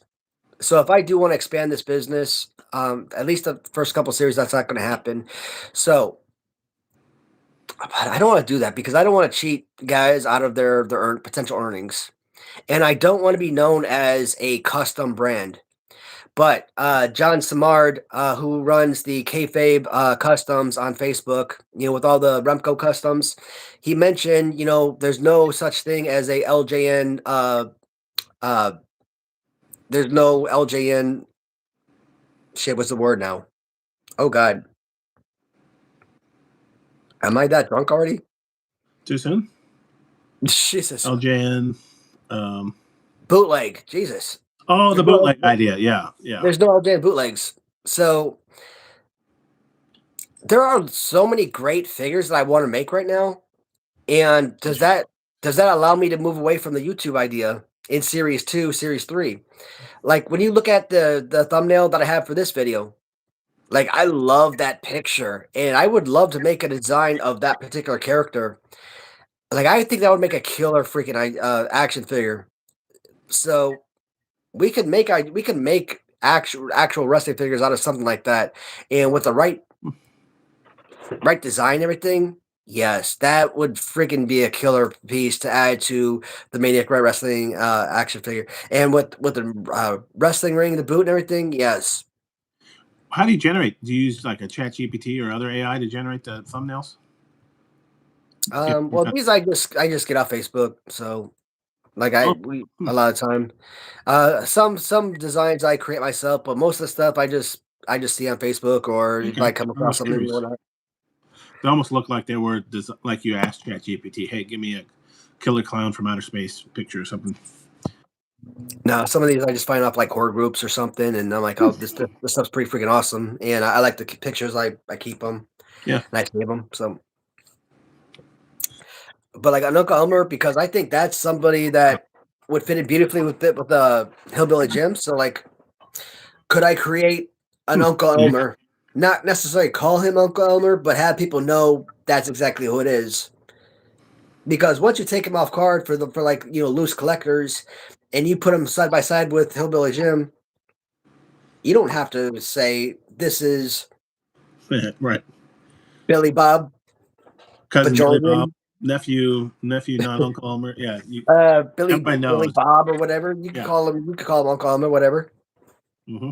So I mean, Okay, so that's the bootleg idea. that's some ideas that I'm thinking of, or Bump Shadows sent me this idea about a bunch of monsters, right? So I Oh, was thinking, how about the Yeti? We could even call him on the card the Yeti.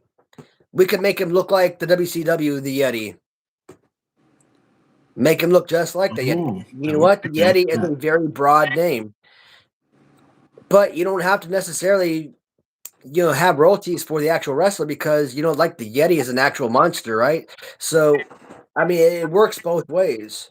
So you're And not really cheating anybody because you're going off a monster, but at the same time, it works in the wrestling world too.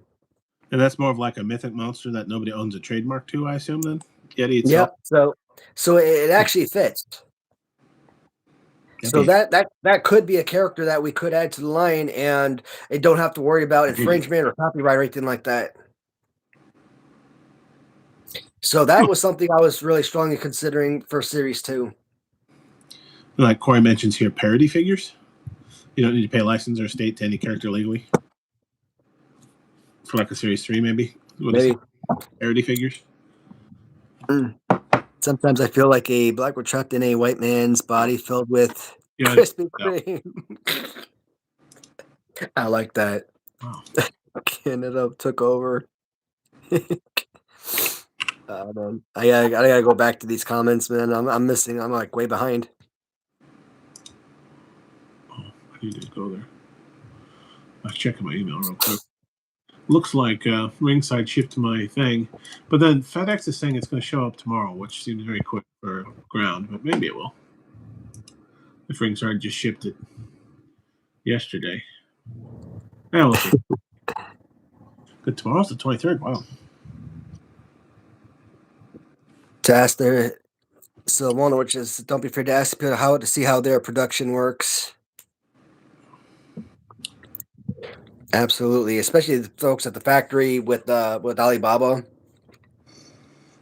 Like when they gave me the thumbs up, like hey, or they asked me to give them a thumbs up to mold the figure, I'm like, wait a minute. When they showed me the actual rubber figure, like I'm like, isn't that the mold? When they gave me told me to give them a thumbs up, I'm like, is that to send the figure to production? I'm like, aren't you supposed to send me that figure first so I can have it in my hand? Yeah. Feel it and whatnot, look at it to give you the thumbs up to send it to production first.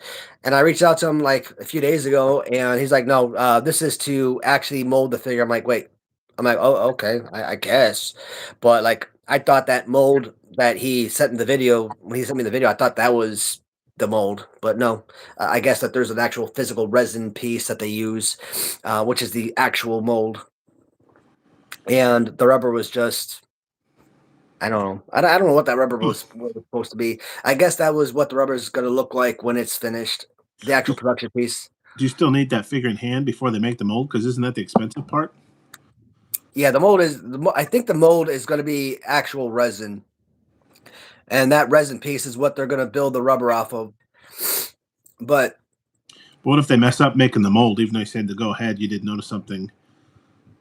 You know what? Yeah, that's why they got to send me. That's why they got to send me a sample in the mail, because I gotta give them the approval beforehand. Because the mold's expensive, right? And they're gonna charge you that. Wasn't that like several $1,000s, something like that? $6,000. Yeah. So you don't want to make that mistake. Because I'm assuming they won't make another mold out of the kindness of their heart. They'll charge you another $6,000.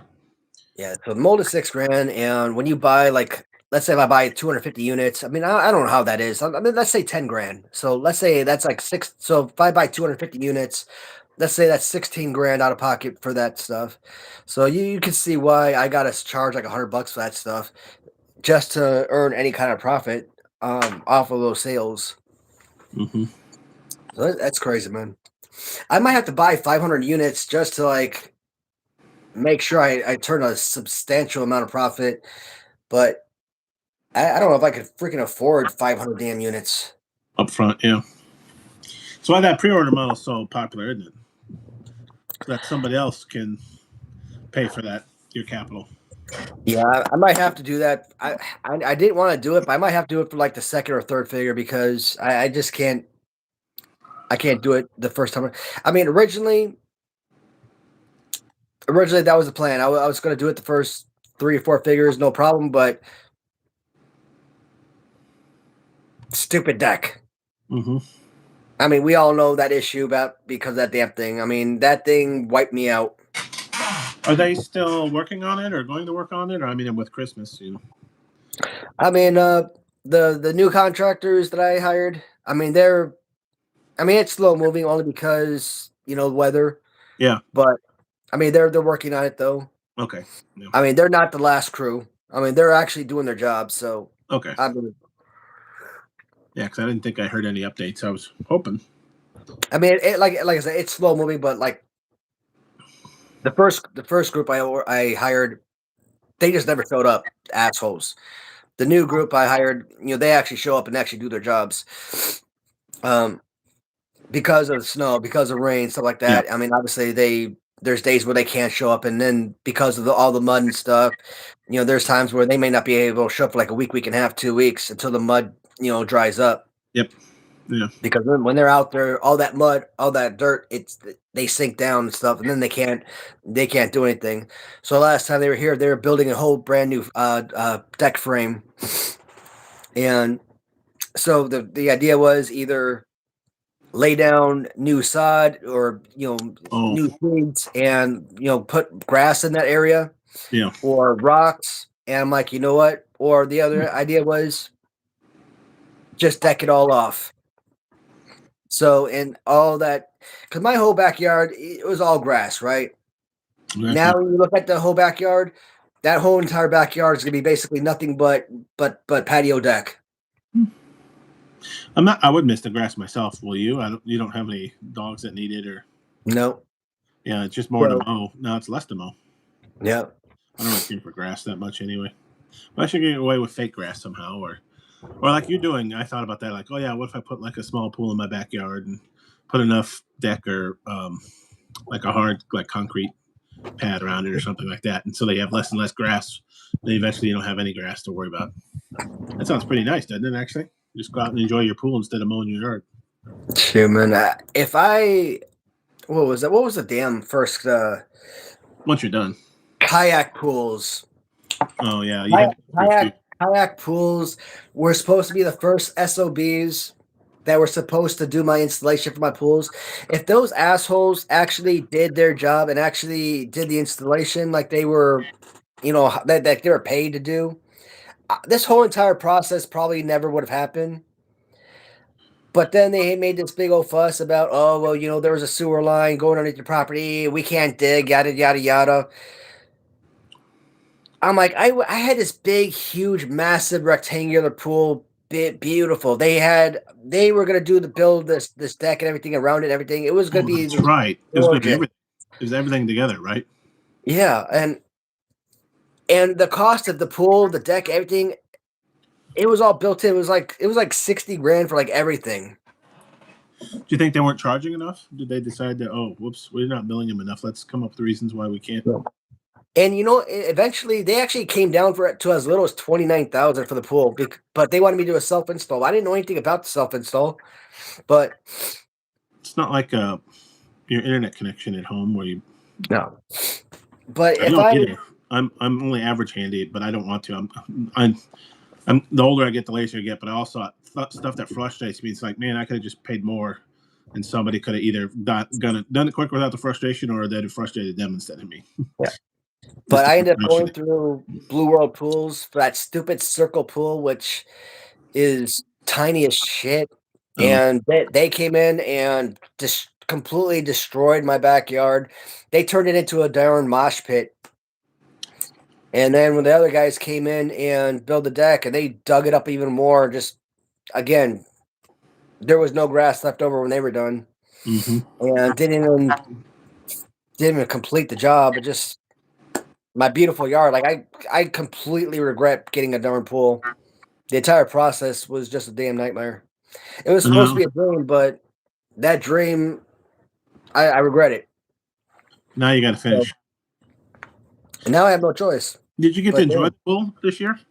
Was it in enough? Like, my wife and I swam in it like 3 or 4 times, and that was it. But there was nothing but mud there, and every time we got out there, we had to like jump into this big ass hole and walk around into this mud, and it's sinking in. Just she didn't want to go out there until the deck was built, and now it's just filled with dirt and mud. Well, not dirt, but bugs and leaves. It's just nasty as hell. And we know in the fall or in the spring, I either have to completely empty it out and clean it out completely, or hire someone to professionally clean it. So I don't know what I want to do because when I paid the people to come out to professionally clean it for winterization, I thought they were going to get all the leaves out and everything, and they didn't do any of that.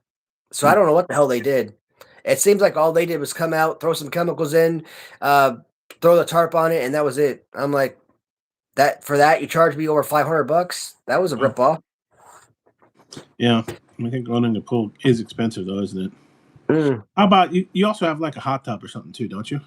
Yeah, yeah. Yep. Now, how's that? Is that not too bad to own and winterize and take care of? Yeah, hot tub. I mean, you just like my dumb ass. I thought you had to like empty that thing out during the winter. So we didn't use it last winter, and it actually broke. So in the springtime when I tried using it, the damn thing kept leaking. So we had to call the company up, and they sent somebody out. Like, yeah, this screw piece came loose, and for that little piece, that little screw that came off, that cost me like what was it, like $250, 275, something like that, just to fix that little screw. Apparently, you're supposed to leave the water in the hot tub during the winter time. I'm like, well, shit, Oh, I didn't know that. so you emptied it, and that's why they think Yeah, it yeah, started leaking. I thought the opposite, that leaving the water in would cause it to leak. Because, like I know here in wintertime, I saw a neighbor or two, and I'm hoping they did out okay. But first thing you do, when it gets cold, and I mean, you're not using your outdoor faucets that much anymore. Make sure you disconnect the hoses and bring them inside. You don't want to leave the hoses connected in freezing temperatures. And I saw a few neighbors, and I'm like, we've already had -0. I wonder. Hopefully, they check out our basement because that could be a slow leak into your basement if it did freeze, right? And it certainly could if we were below 0. We've been below 0 a few times already. But yeah. so that's why I assumed, hey, if you left water in it, maybe it would cause that problem. But no, I guess taking the water out, huh? Of course, I had a buddy I used to work with. She had a hot tub too, and they said they kind of like even using it in the wintertime, even though it gets kind of cold here, and like even on a day like when it snows, because I guess they're warm enough in the hot tub that they don't notice the cold air temperature. I'm like, really? Okay. I don't have a hot tub, so I don't know, but Yeah. Yeah, I'm gonna respond to this real here from Corey. I'm surprised you couldn't commission Print Fury to do them.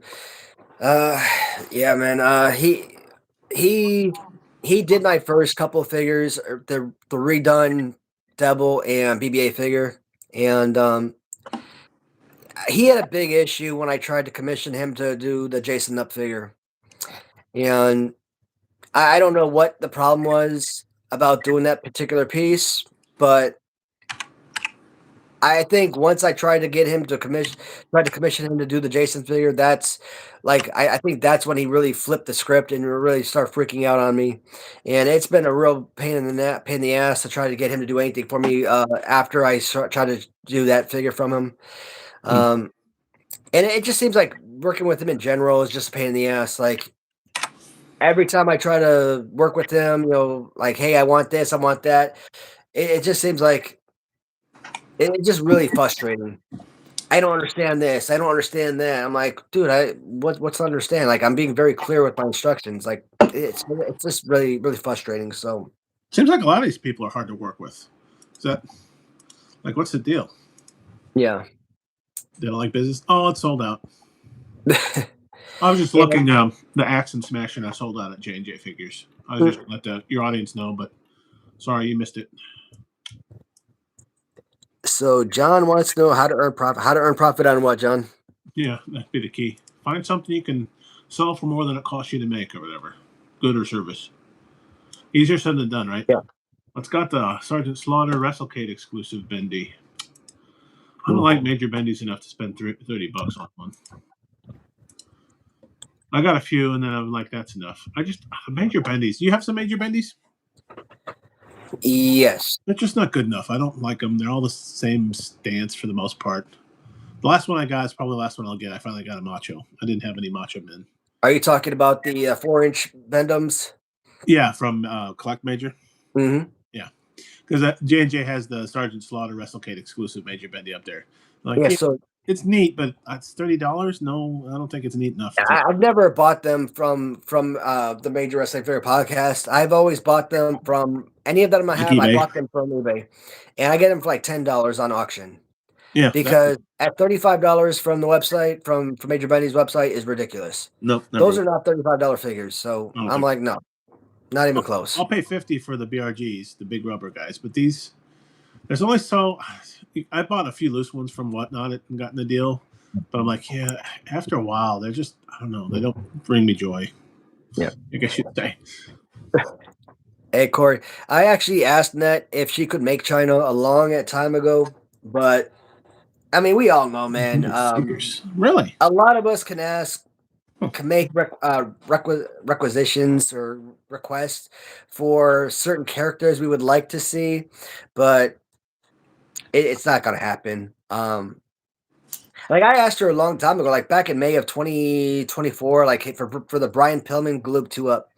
And she told me, "Hey, Brian Pillman was her favorite wrestler, or was her brother's favorite wrestler."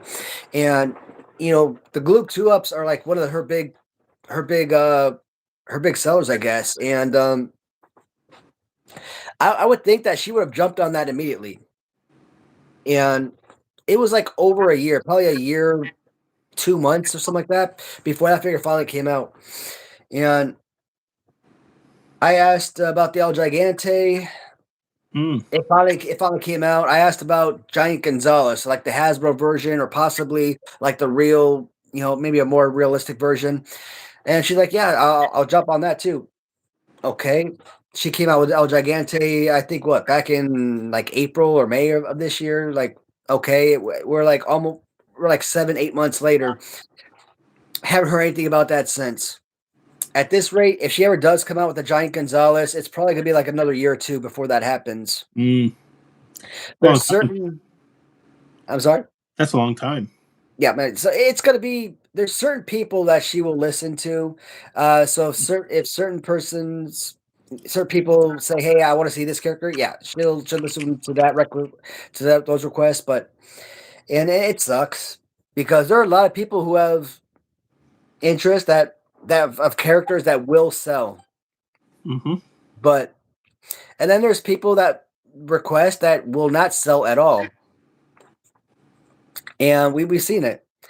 There's certain figures that are being made that I'm like, I just don't understand why. Like Mike Sharp.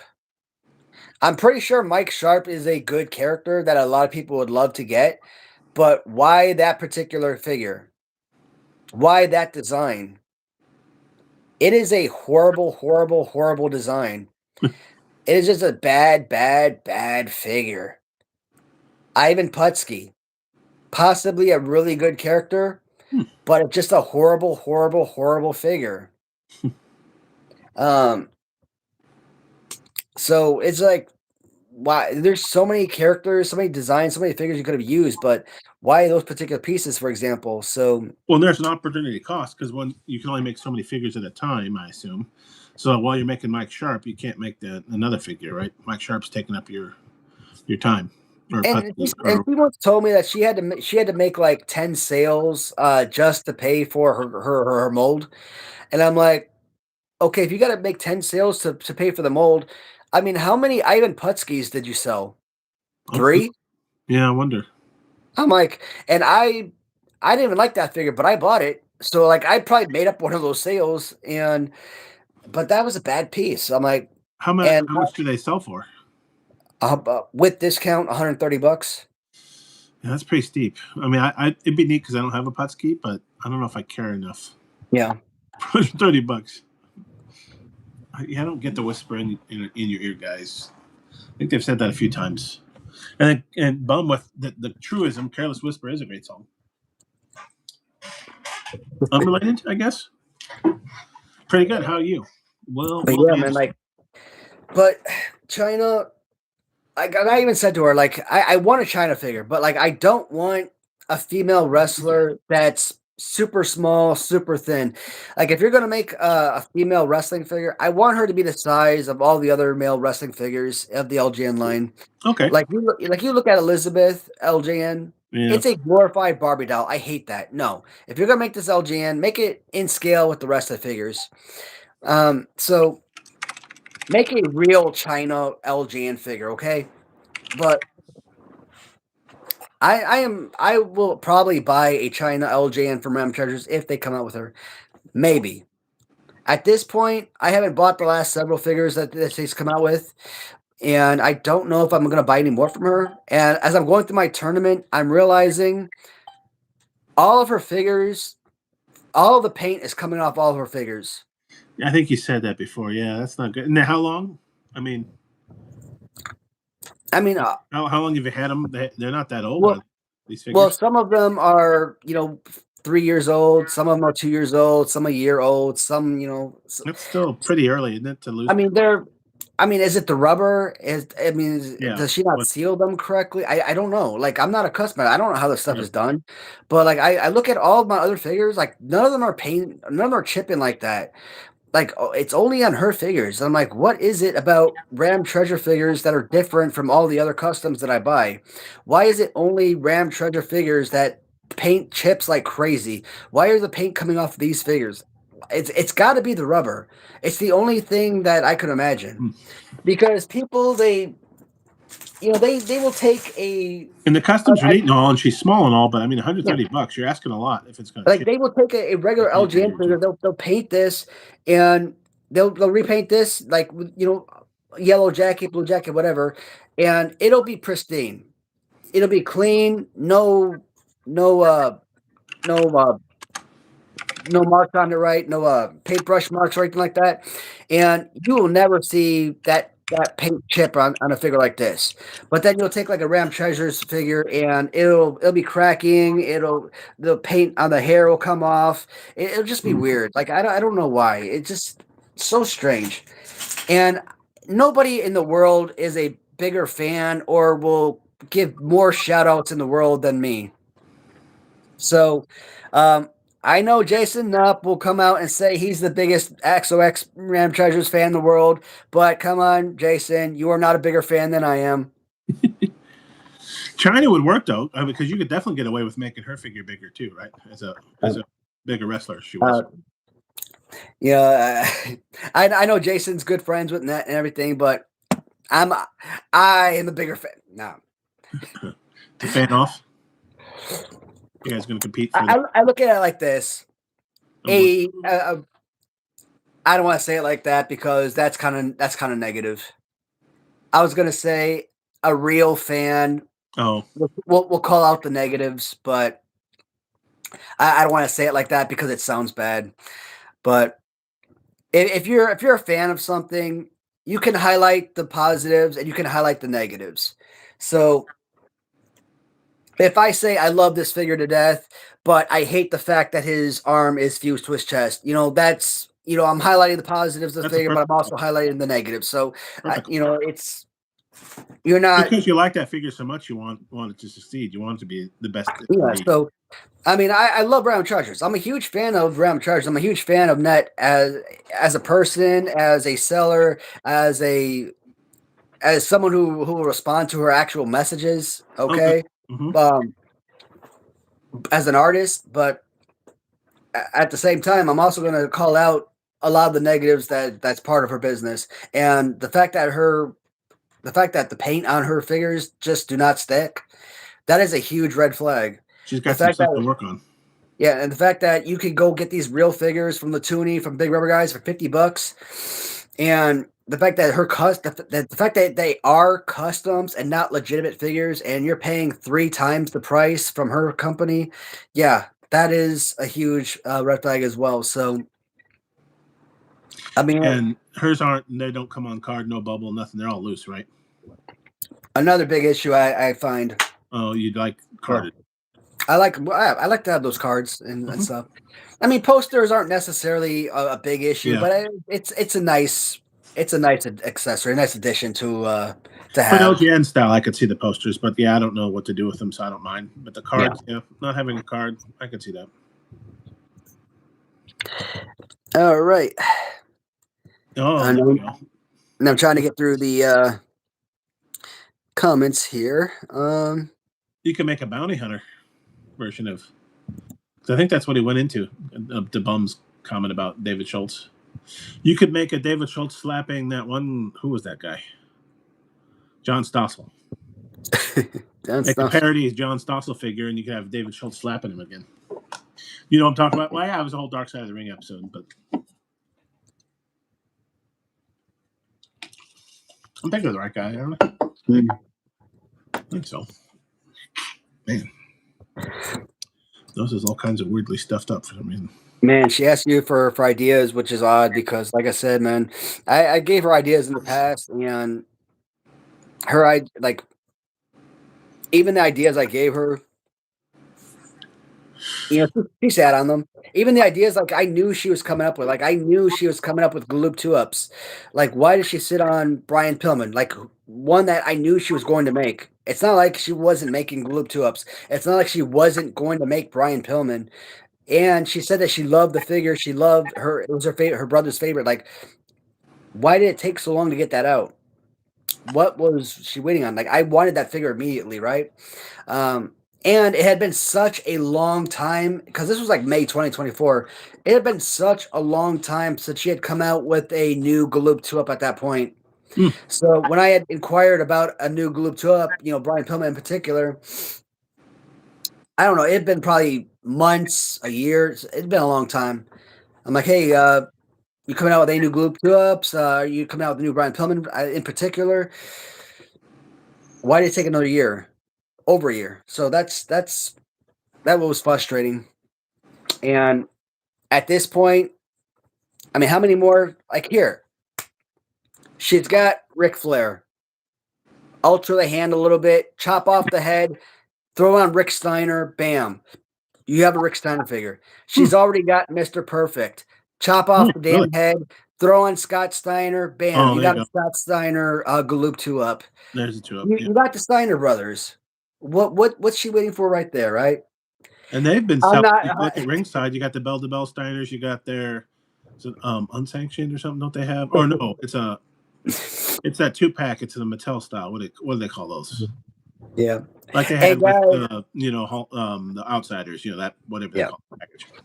And before anybody sends this to Net, thinks I'm hating on her, I love Net to death, guys. Okay, I'm not hating on Net. I just want you guys to know that Net is freaking awesome. I don't want to say peeved. I am a little bit disappointed that when I did reach out to her several months ago about the idea of potentially releasing some of our figures, she seemed like she might be interested. And she said she's going to crunch the numbers. Whatever that means. Well, I know what that means. But she just never got back to me. I think I asked Jason to reach out to her. I think I asked Kevin to reach out to her. And if they did, I imagine they did. Still didn't hear back from her. A few months later, I reached back out to her again. And she said she'd reach back out and still didn't hear anything from her. So I'm like, I guess I'm being blown off. And that's fine. I've said it before. Like, if she just simply didn't have any interest, like, that's cool. If she looked at it and said, "Hey, there's just no money to be made," that's fine. Or she said, "Hey, there's no money to be made," or "I don't think these could sell. I don't think this is a good idea." Whatever the thought process was, that's fine. I just didn't like not being responded to. That hurts. But other than that, I mean, it is what it is, and I'm just, it's fine. Not offended too much, a little bit, but not anything that I'm gonna throw a tantrum over. Where does she sell her figures? She have her own website, or is it through? She goes on Etsy. Etsy, okay. I thought so because I think when I first started watching your videos and you mentioned Random Treasures, I was curious what that was, and I think I looked it up. But yeah, she used to have a store in Rosedale, Maryland. Her store. Damn, when did her store go down? Was it last December? I think, or no? Right. Damn, has it been that long? Damn, did her store go down a year ago? By down, you mean like the website closed, or no? She had a brick and mortar store Ooh. in Rosedale, Maryland. But Last December, Corey says. Last December? Corey saying? so it's been a year since her store went down. That's crazy. It doesn't feel like it's been a year. By went down, you mean closed? Yeah, it shut down. Yeah, brick and mortar's hard. I mean, you have to sell to pay the rent. And does she do a lot of business in person, or do people? Oh, okay, there you go. So it's Corey's Well, fault. according to Kirk, he says that whenever he went in there, the store was never filled. Yeah, I mean, it'd be hard. Is that all she does? Is make custom figures, or does she do anything else? I mean, shoot, according to Kirk, whenever he went into the store, never had any inventory, and you would think that her sales on Etsy are like basically her bread and butter. Yeah, I would think you have to have a reason to open a brick and mortar, especially nowadays. I would think, right? But here's the thing: if that's her bread and butter, you would think that she would make like 50 of each of these characters that she sells, right? Well, not this one. And put them in her store. You're saying, yeah, but as a like brick and that mortar, she put them in her store and have them available. yeah, or she just getting people to come up and request stuff. Like you can do that online. Corey said he went there all the time. So what was your review of her store then, Corey? Was it also empty? They have inventory? I mean, brick and mortar's hard even if you have inventory. Hey, what's happening, Will? Sorry I Depending didn't on get your to you earlier, location man. and how much rent. No, it's vintage. Oh, okay. That's why she needed a store. So it was more than just a figure she made. Yeah. It's for the other stuff. That's a shame. Buy and sell collections, vintage toys, other stuff. So I guess it wasn't just for her that's on the side. She does the custom stuff. That's what it sounds like to me. The Uncle Sam image, but not the name. Okay. Uncle Slam. Aunt Slam. Nephew Slam. Grand Slam? Oh no, Denny's probably that. So Uncle Sam used the image, but not the name. That's what I'm thinking. That sounds like a pretty good store, but that could be hard to, depending on the location.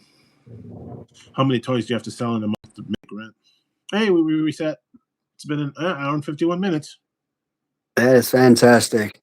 That's such a weird timer. I don't get it. I finally got to the Stoose snapping action. Holy cow. Or is it Stossel slap? Damn it, my eyes are bad. Holy crap. Did we just read? Stossel slapping action. Oh, I think I got that right. On my screen, I'm on the left, but up here now I'm on the right. Did we flip flop? Well, I mean, when I film, obviously I'm on the left, but when I watch this, when I go back and watch it afterwards, I'm always on the right. Okay, yeah, that's right. See, you're on the right here, but up here, I've got it in a web browser too, so I can see the chat. And now I'm on the right. And I could have swore you were on the right up here too, but I don't know. Not that big a deal. Just maybe I wasn't paying attention. For some reason, I'm getting tired early. Here it's not quite 8 o'clock, and I'm already feeling like I could take a nap once we're done.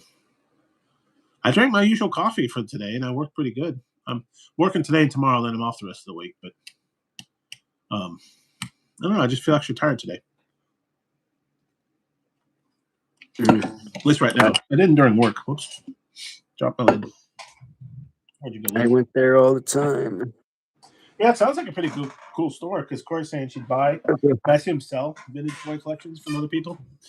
Not quite like a pawn store, but we've got a place. What is it called here in town that does something similar? Because I was thinking about selling some to them. BBA Sue Bronze Bum. Oh, that's cool. She knows her stuff too, huh? But yeah, that's Bond Breaker. Bond Breaker. Did Braun Breaker change his name again or something? Did he do something? Or are we just calling him? He's still called Braun Breaker. I've missed like the last 2 or 3 Raws now. I'm not sure. Will, here. What's happening, Will? And the rest of them too. Everybody wants to be Will's friend. Will's the man.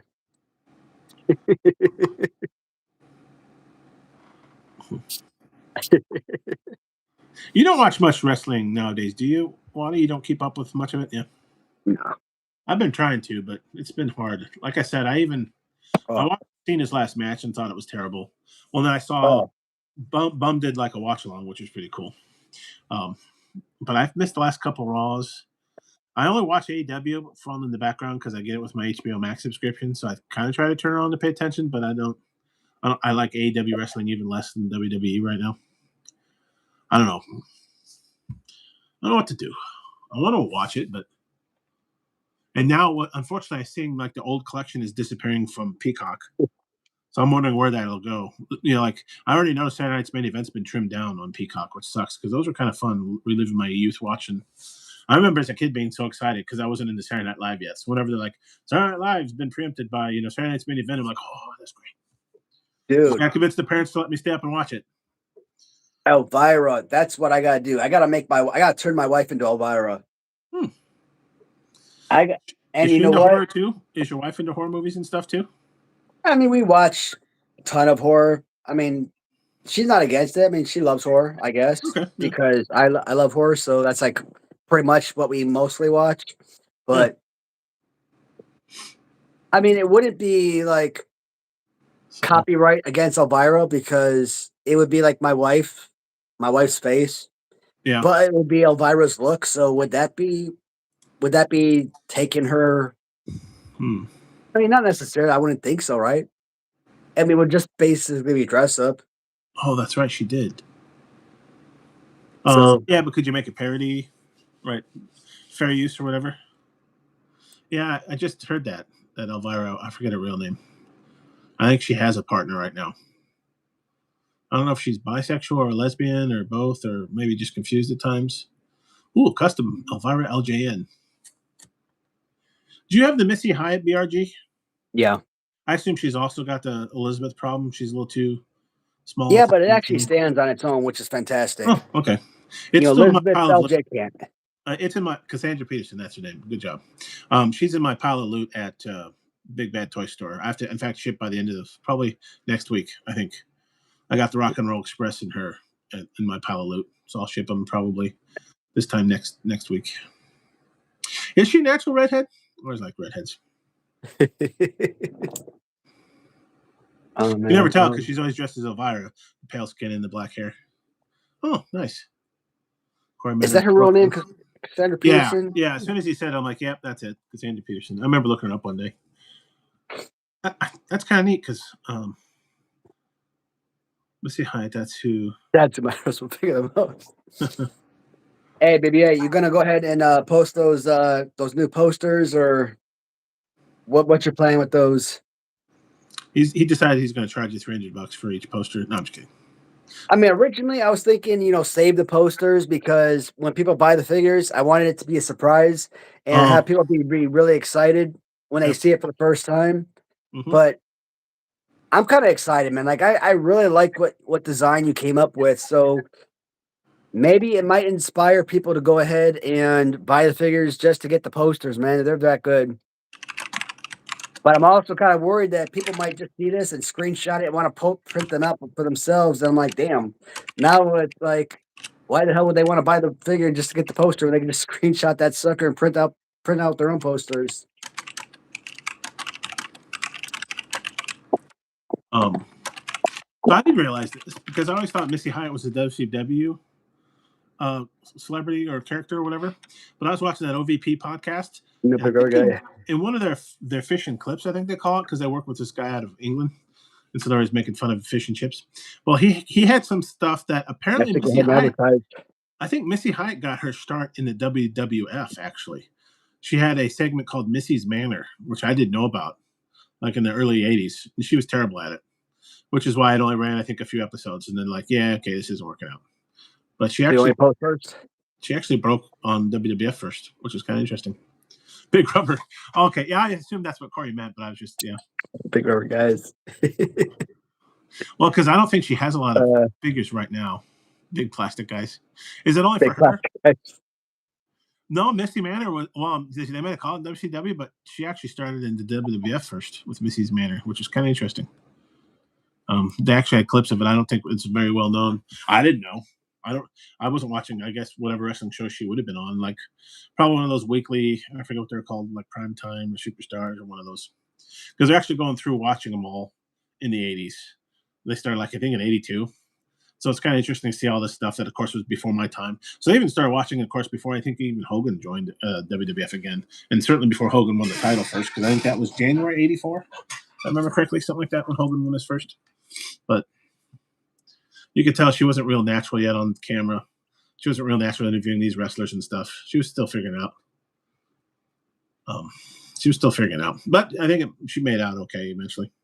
Big vinyl plastic guys. Work. Big vinyl guys, big plastic guys, Big BPGs, bone guys. BVPGs. Shoot. Yeah, some of them. I mean, some of them are definitely rubbery, but and that's the other running joke on OVP. The one guy, I think they're being funny because the other guy pretends to be annoyed, but he pretends to be JR a lot and say double entendres about Missy. Because they'll say something about, they'll say something that's obviously you can say giggity about, and he'd be like, "Oh, that's one Missy, blah blah." I talk about like I shaved myself, and then he'd be like, "Oh, Missy shaved herself" or something like that. He'd do all these asides. It's actually kind of funny, and I think it's funnier. And I think they know it's like they're playing it like wrestling, like he's doing it kayfabe. The other guy is pretending that he's annoyed by it, but I don't think it really is because he's like, "Stop," almost like in the manner of Gorilla Monsoon. Will you stop? But it's actually a pretty good show. I kind of more and more I listen to it. It's worked into my regular rotation with like Cornette podcasts. Stevie Richards, occasionally I watch. They're on YouTube. Dutch Mantel, even though he's not quite as interesting. I mean, he's got stories and stuff. It's just his the way he presents himself and his demeanor, the way he talks is just kind of, you can tell who are more polished at it and who aren't. But there's a bunch of those. And then the more you watch on YouTube, the more recommend you. Hey, you watched this podcast. How about Bruce Pritchard again or whatever? Or Conrad Thompson pushing his mortgage company at you. Oh, yeah, okay. Kyle Peterson collecting figures. Yeah, I got it. Sonny, Sunny stable. or you could probably get, what's her name? That's not Sonny. It's, Who's she's in prison now. Right now? That's what I was trying to think of. She's in prison right now for a DUI. Well, Medusa would be a good one. That was that was a DUI, was it? It's not Medusa. No, well, yeah. She hit and killed somebody in Florida. She was drunk. It was like Damn, the 50th DUI. Yeah. What was her name? Was it Sunny? Was she Sunny? There was another Sunny. Yeah, I think that was Sunny. Wasn't it? She was like one of the first divas they had before Sable. She predates Sable. She actually got her start in Smoky Mountain Wrestling. Prison Sunny would be epic. I think, Tammy Sitch is her real name. I think she went by Sunny, didn't she? Yeah, okay. But she got her start in Smoky Mountain Wrestling. Cornette's, 2 or 3 year run at running a wrestling business with the Chris Gambino. They were boyfriend, girlfriend. I think she wasn't even interested in wrestling, but she took to it naturally. And she was pretty. That helped. But she was real good. I mean, she acted the part. She knew how to be a heel. It's like she was a natural. And she was attractive. So, I mean, it was perfect for her. So, yeah, you can do Sunny. Do Sunny. All right, I don't think I could give you Prime Sunny, but I could definitely give you Prison Sunny. Well, I think, she could probably use the money. You could probably sign her. Really cheap. I don't know if somebody will complain and be outraged that you signed her because she murdered, someone by driving drunk. But yeah, if you can get over that, she can probably. Man, there's always gonna be somebody complaining about something. There is. Yeah, there is. Like I put up a posting about what the hell is that motherfucker's name? That Montoya dude. Montoya. The Aldo Montoya. I just like his look. Who? I don't give a Aldo Montoya.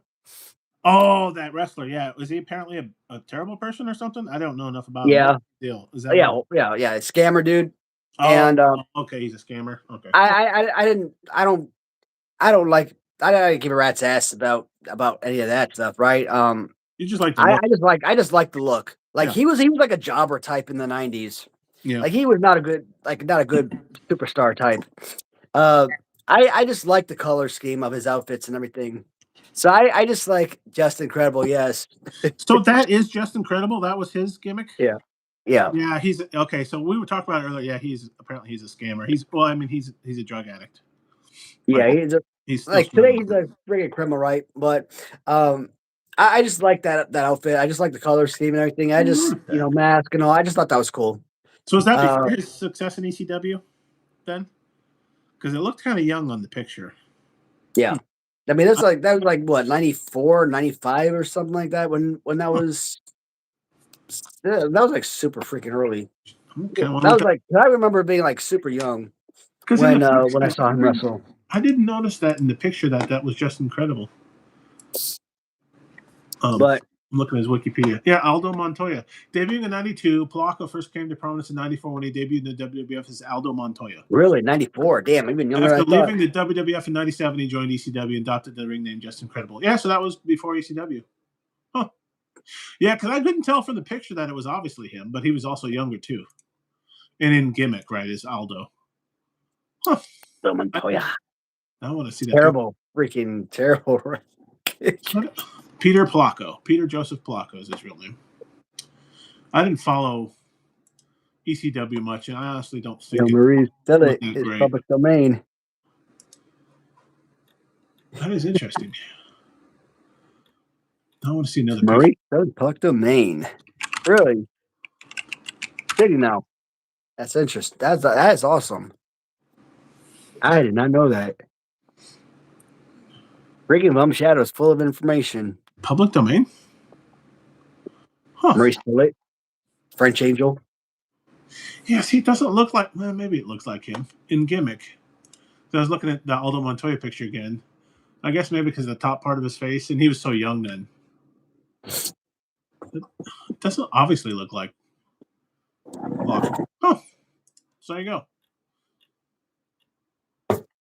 But yeah, I've heard, especially recently, he's taking the drug. He's got a drug addiction and needing to pay for that habit, of course, and so either he's deliberately or I mean, I would be surprised. Sometimes he probably forgot to send something out because he's high on drugs. It could be legitimate, right? He might be scamming too. I mean, we've seen some stuff that like that James Ramirez taking him down. One, who was the guy who was on Tough Enough?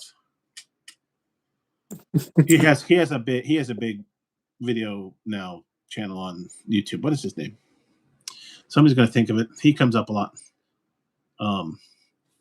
He actually interviewed him and went there. Oh, Francie and Don Marie. There you go. I wish I could remember his name. But anyway, he actually did an interview with him, and then I think later on he found out, yeah, he scammed me too. I don't think he gave him any money, but he just told him a bunch of stuff. But like I said, I mean, he's addicted. He needs help. Poor guy. Wrestling's hard, especially unless you make it big like a Hulk Hogan or something. Even Hulk Hogan, wrestling was hard on him, his body, right? He might have made a lot more money doing it than Just Incredible, but it was still hard on his body. The Gaming Bass? What's good? The Gaming Bass. I'm missing something? Where we at? What's the Gaming Bass? Bass? Ace of Bass? Ace of Bass? I'm more of a gaming salmon guy. Or maybe a nice trout or what's good? Maybe some cod. Maybe some nice Atlantic cod or Alaska. Hey, there you go. You got a hookup. Look at that, man. My channel brought some people together. Did I miss it? Bum Shadows. He got the hookup. Oh, that's what the Gaming Bass. Oh, sorry, I blocked Gaming Bass, so I didn't even put two and two together to talk about the person. No, as soon as they come on, you have one shot. You gotta shoot your shot, and if it's stupid, I'm gonna block it. I don't really care. No, Bum Shadows. Funny. Oh, hey, Bum Shadows got you hooked up, buddy. What's good? Eyes Up Here podcast. Does she have a podcast? Eyes Up Here podcast with Francine. Huh.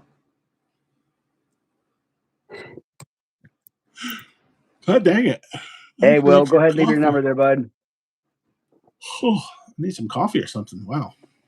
Well, I'll give you a call. Bringing people together. So if the figures don't work out, Waddy can start like a Love Connection channel or something, maybe.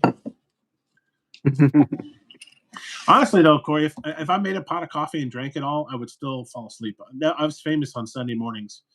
If I woke up too early and make some coffee, I would fall asleep in my chair reading the paper, whatever, with coffee next to me. It doesn't work anymore. I just like the flavor and the smell. Coffee kind of makes the house smell good. Yeah, I need to go talk to Beefcake about I need to get some of that powdered caffeine pills, maybe. Dude, they still got the Sun Times out there. I'm wondering if in the like Jay Tribune. Mariotti, if Jay Mariotti is still doing this sometimes. I don't know because I don't get a physical paper anymore. Probably electronics the way to go, but I don't do that either. I probably should. Um, I don't know if anybody still buys physical papers. I'm sure some folks because that's what you used to. Yeah, Jolt. I always hated the way Jolt tastes though, and I like caffeine. I don't know what it was about Jolt, but it was always a weird flavor. Got some Mountain Dew in the fridge. I can have some of that. All right. Anyway, so you got all your packages open? I'm gonna as soon as we get off, I'm gonna get a knife and unbox my I demo. think I'm so, curious. man. Like, Unfortunately, they have their masks on, so I can't even tell you how cartoony their faces look yet. I need to open it up. Maybe next time. I just don't want to just rip it open. I want to preserve the box, so I'm gonna get a knife and cut that tape and play with those figures later. Play with my demolition. I probably could go through here and like look at how bad some of these are.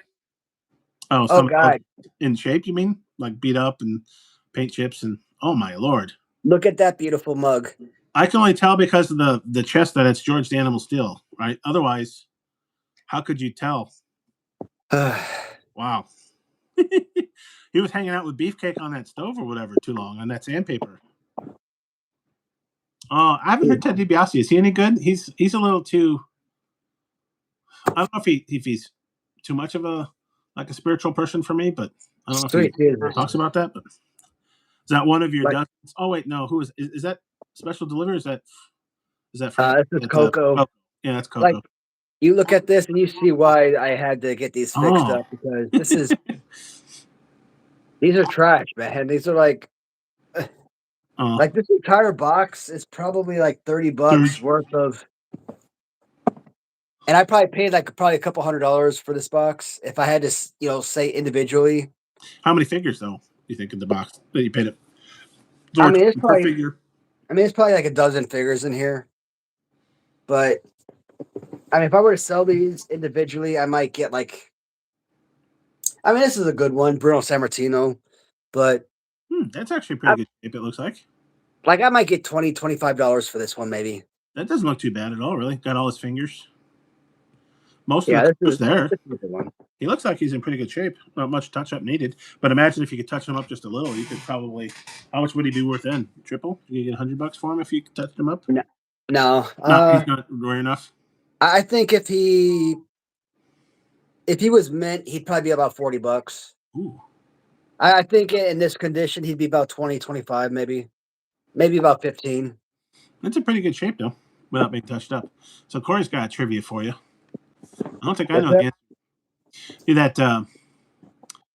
That Coco Beware's got the Macho Man sunglasses. So who wore them first? Also, it's multiple choice. It's either Birdman or Macho wore them first. So I would assume Birdman then, even though it wasn't Macho in the WWF first. Did he take him from Birdman? I assume because you wouldn't ask the question if it was the Macho Man who wore him first. Or is there a third choice? And he's tricking us. So read Corey's. He's got the Macho Man sunglasses. Fun fact: who wore them first? Yeah, I don't know this one. Birdman or Macho? I think it was Lanny Poffo. He's trying to think what rhymed with sunglasses, so I put them on. And no, I'm just kidding. Leaping Lanny. That's another big plastic guy that's coming next year sometime. Big plastic guy. It's going to be a Poffo, I think. Right? I did pre-order that one. Maybe I will get it tonight. These are Savage sunglasses, aren't they? I probably wouldn't even thought twice about that unless you mentioned it. Look just like him. Do you have a Savage with you? No, not in this box. A beat up Savage you needed. I'm pretty sure one of these boxes I probably do. Oh, okay. Huh. What is this? This is a Hogan and Hillbilly Jim. Oh, you know what? There are two figures in this. Oh. My cocaine package. I was just going to say I didn't know cocaine came in figures. I thought it was kilos, wasn't it? You want two figures of coke? We got 2 figures of coke over here. Is that a measurement for illegal drugs, illicit drugs? You know what? I was going to turn this one right here into my dark-skinned Jimmy Hart. No, I'm Jimmy, baby. I tan too much now. I'm dark skinned Jimmy, baby. Dark skinned Jimmy Hart's like a $1,500 figure. So I'm like, Wow. I'd be paying no darn $1,000+ for a dark skinned Jimmy Hart, but if I get one customized for myself, that would be perfectly fine. Mm-hmm. Yeah, you wouldn't sell it as a dark skinned Jimmy. No. Jimmy. He could go with your Piper though.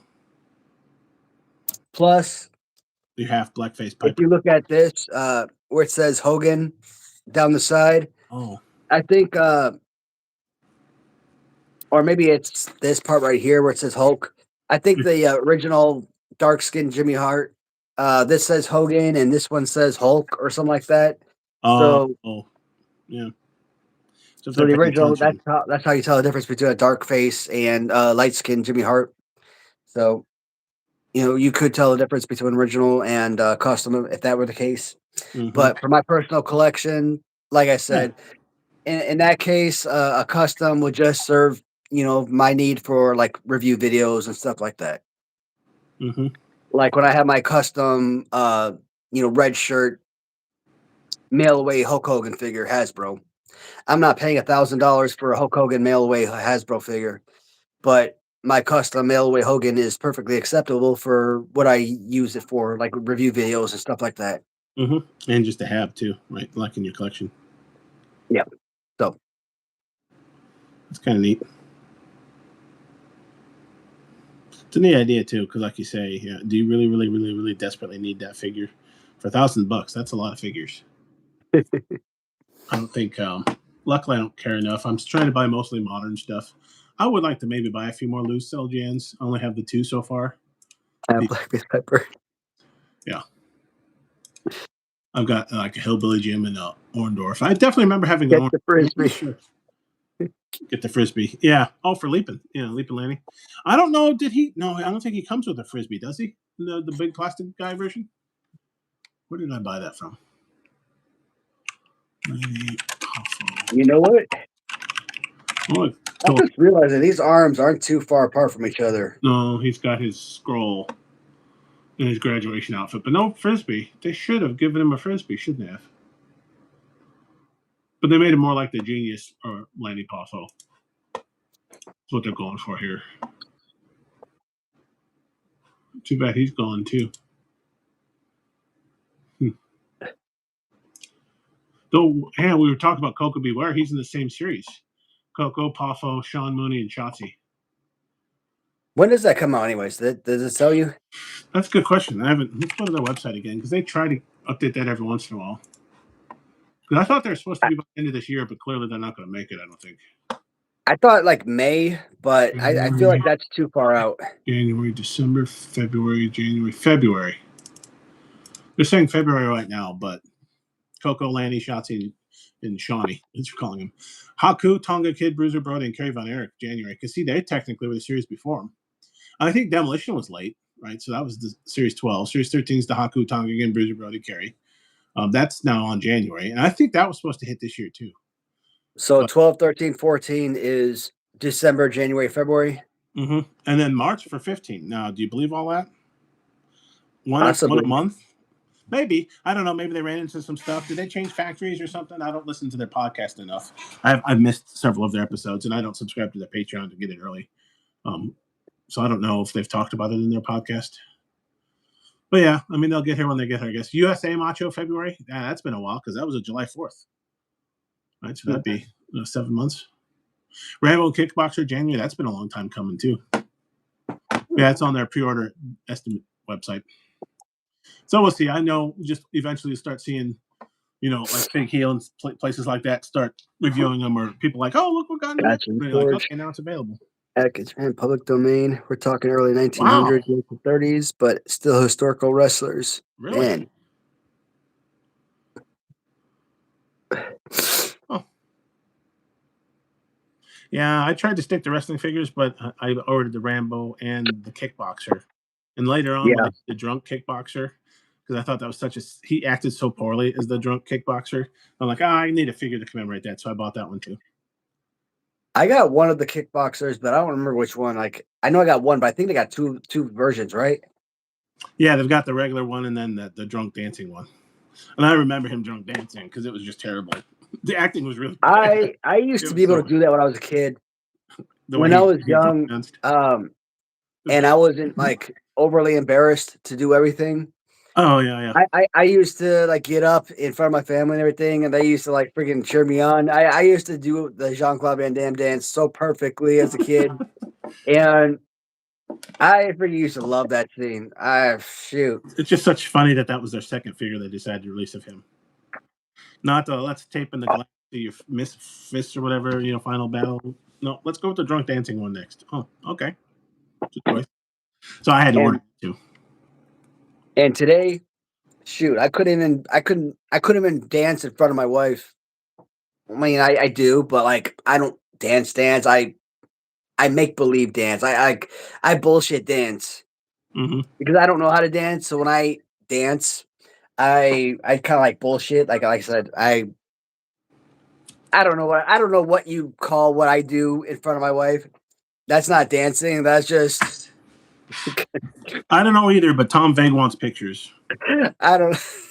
Too soon? Pictures or didn't Top Vague wants pictures. That's a callback, right? I don't know what you would call what I It do in doesn't front of have my to be your wife, wife but wearing the bikini. Maybe you're wearing the bikini. That might be good enough pictures for Tom. You might like that. That would be the Waddy Chase figure for Maniac Rat Wrestling.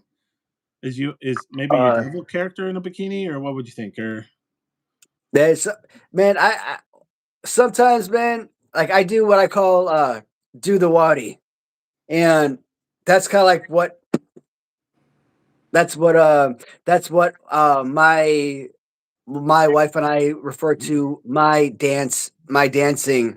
She's all like, do the Waddy. And it just kind of do this. I'm not gonna do it on camera because I'm not gonna embarrass myself publicly and any more shame. than you already have. I'm not gonna publicly shame myself and You're not drunk enough yet. Shame myself for the cameras, but I'm not that drunk yet. But working on it.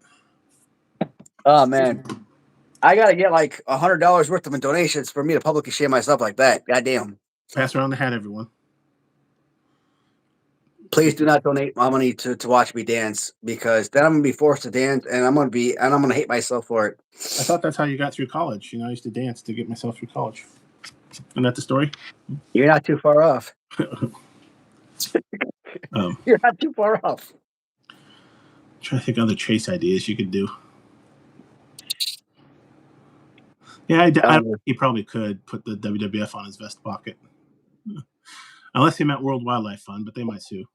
Like I said before, I told to do movie stars, LGNs. It's a neat idea. I don't know how I feel about him, but I did pre-order didn't he have two?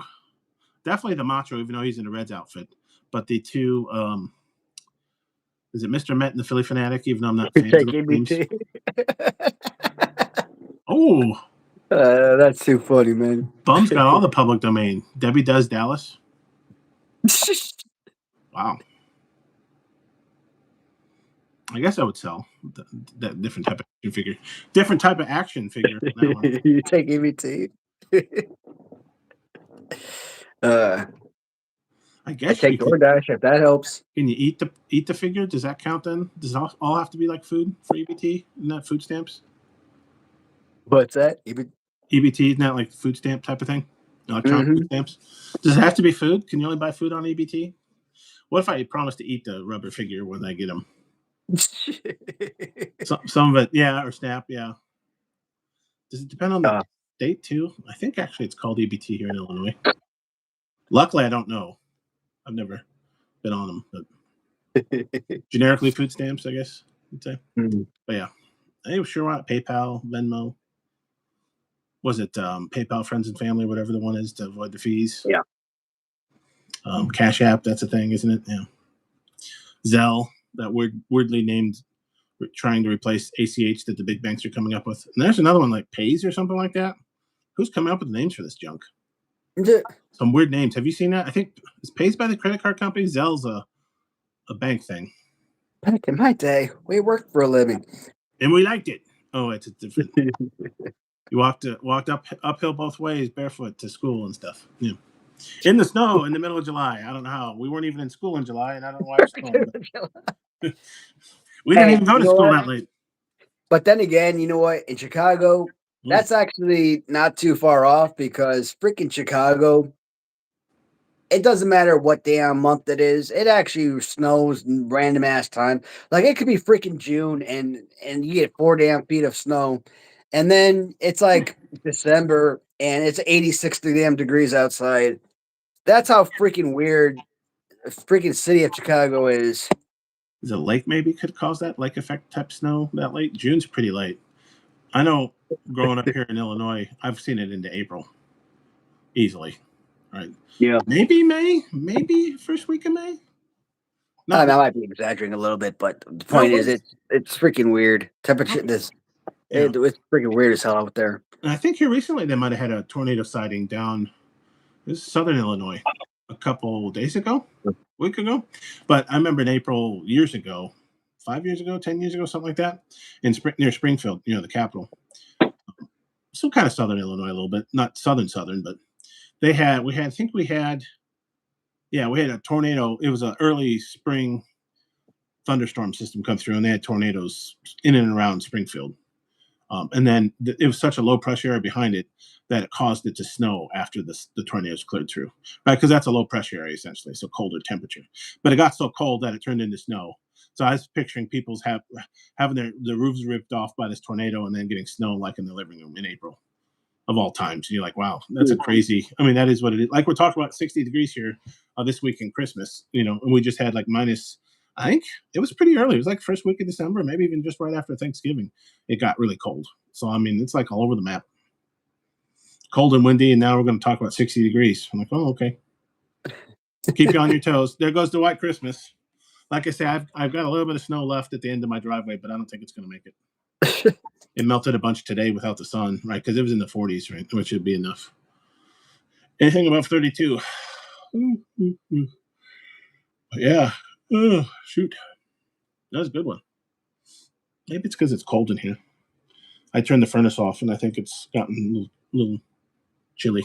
I need to turn the furnace on. A bit warm enough that I can get away during the day usually without having the furnace on, which is nice. For a change. It's crazy. I haven't been back to Chicago since. You probably forget where it is. Is that Dude, Minnesota? Is Iowa? Where is that? It's been like 15 years. It's been Yep. 2010 was the last time I was in Chicago. Do you have any family or friends up there? Yeah, I mean, my mom and all my family's in Chicago. No? Okay. All my siblings, my mom's still in Chicago. Okay. Yeah, because once I got in the army in 2010, my wife and I we lived in family housing in on post in Fort Hood.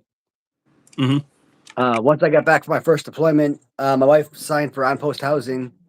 Okay. And last 3.5 years, I was in the army. We lived in family housing, and once I was ETSing, we had to clear on post housing. So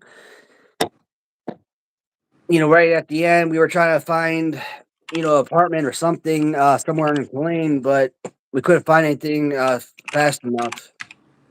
And I didn't have a job obviously to go into, and what do apartments? What do they want? What are they looking for? They want some kind of stable income.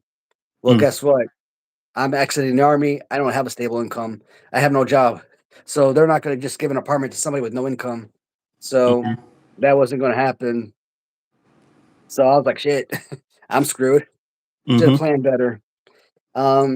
So we had no choice. We had to drive back to Chicago because oh yeah, where else were we going to go? So we had to put all our stuff in storage in Killeen, and we drove back to Chicago. So, and I actually, when I was in Fort Hood, I actually did get hired, but I got hired for my first contracting job in Kuwait. But whatever happened, that crap was taking forever. So this was I got ETS in like May of 2010, and we got back to Chicago, and like I didn't deploy to Kuwait until like towards the end of July. So it took over 2 months before I actually left for Kuwait. So That took And, a and you long had ass to time. did you have to go back to clean then to pick up your stuff, or did your wife do that, or Eventually, like I yeah, was already gone. yeah, I left in July of 2010. My wife went back to Killeen in October 2010 to buy a house. oh, So yeah, so she moved back to Texas in October. Yeah, we bought our house then. So which was awesome because I already had my paycheck from my first contracted job and everything. And shoot, it was you look at my first contracted job in Killeen, I mean, my first contracting job in Kuwait, $50,000 a year. And I'm like, I thought I was living large, man, at 50 grand. Like, I was making I was looking at my paycheck in the army, $2,000 a month. And then I'm looking at my job in Kuwait, $50,000 a year. I'm like, damn, I'm making twice what I was making as a soldier. yeah, And I'm like, this is freaking awesome. But then you actually think about it, you really weren't making that much more money. 'Cause you gotta factor in other things, and okay, fine. I was living on post, so oh, yeah, I wasn't getting, BH, basic allowance for housing. And housing allowance, I think, in, Killeen or for was, like, $775. So, you throw in that extra $775, you throw in, yeah, basic allowance for substance, which was, like, $323. So that's, like, so your food allowance, your housing allowance was $1,000. Your $2,000 base pay, $3,000. You didn't have to pay for medical, so I mm-hmm, mean, all of that, that's like $36,000 plus medical. I mean, all of that, you really weren't making double, your pay. yeah, If anything, you're probably making an additional $8,000 a year when you throw in mm-hmm, medical that you had to yeah, pay for. So right, yep, yeah. So it's a lot closer than you think. And even nowadays, when you looking at jobs, you got to look at the benefits. They don't always tell you, but someplace you have to figure out, like, oh, they pay for your health insurance. Well, that could be a big deal in the private sector, right? Depending on yeah. if you have a big family or whatever. The housing allowance, definitely. Yeah. So you're saying you're already at three, maybe you're getting up to 4 grand a month already, as a soldier. And that's what you were talking about almost with the contracting job. It'd have been a lot closer. Yeah. But And then I mean, technically those are untaxed benefits, yeah, weren't they? Right. So you probably, when you think about that for a month or whatever, if you're getting 50,000 a year, more of that's getting taxed than your what we make in the army, like 2 grand a month, 24, making half that. That's a lot less in taxes. In fact, you might have been paying very little in taxes with the two of you. Um, but at yeah, the same time, though, what it did allow was allow my foot in the door, as a contractor, yeah, because um, I was able to apply to Mantech, and I applied to Mantech. About a week later, I got an interview, and within like a week or so, I got hired by Mantech for a job in Afghanistan. And suddenly, my job went from like 50,000 a year to like 142 a year. So shit. yeah. Now Like, you're talking. I mean, it was And a lot of those contracting jobs overseas, did they pay for some of the food, the boarding, that sort of stuff, or allowances yeah, and stuff? yeah, yeah. Yeah. In Afghanistan, you didn't have to pay for. Oh, excuse me. See, that's one of those benefits then, untaxed benefits. Well, maybe it was taxed. I don't know. Maybe not. Yeah, DFAC and all that stuff was free. You didn't have to pay for that Yeah, stuff. yeah. So I mean, that juices your salary a bit too, doesn't it? Because you're Yeah, really so I only didn't even paying know then about for that. your wife to live and eat and her expenses. Um, Kelvin's back. I do need to now that he reminded me. Explorers.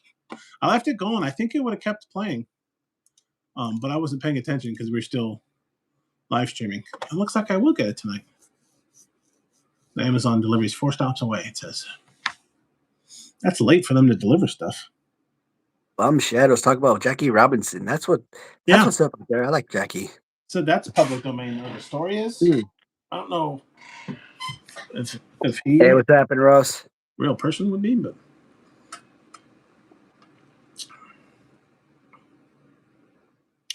Still need to finish it, Kelvin. Yeah, it was playing.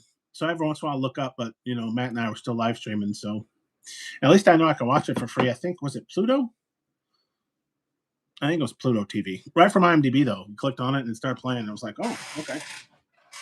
So it might not be readily available on the major, Netflix type streaming channels, but it is available. And I think my TV probably has a Pluto app. No, he's been drinking. Hey, Kelvin. Flight of the Navigator, haven't seen it just yet. In fact, been trying to watch another movie as well. Wife's been hogging the damn TV, unfortunately, so I haven't been able to watch that movie Explorers just yet.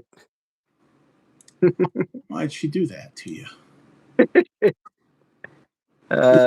Ross. I could probably start my live stream once I win the Powerball tonight. I could really retire. That's what I've been drinking tonight, Ross. The Fireball cinnamon whiskey and the peppermint schnapps. Have you mixed them yet? Yep. I wonder how that would I've been drinking this one slowly, but I mixed this one up about 20 minutes ago or so. But I've been sipping on that for a while. How do you like the mixed Fireball and? I mean, it's not too bad, but like I'm pretty out of it, and that's why I've been sipping on it because I'm trying not to be like if I down this, like I'm gonna be out of it. I'm gonna have to call your wife in to help you out.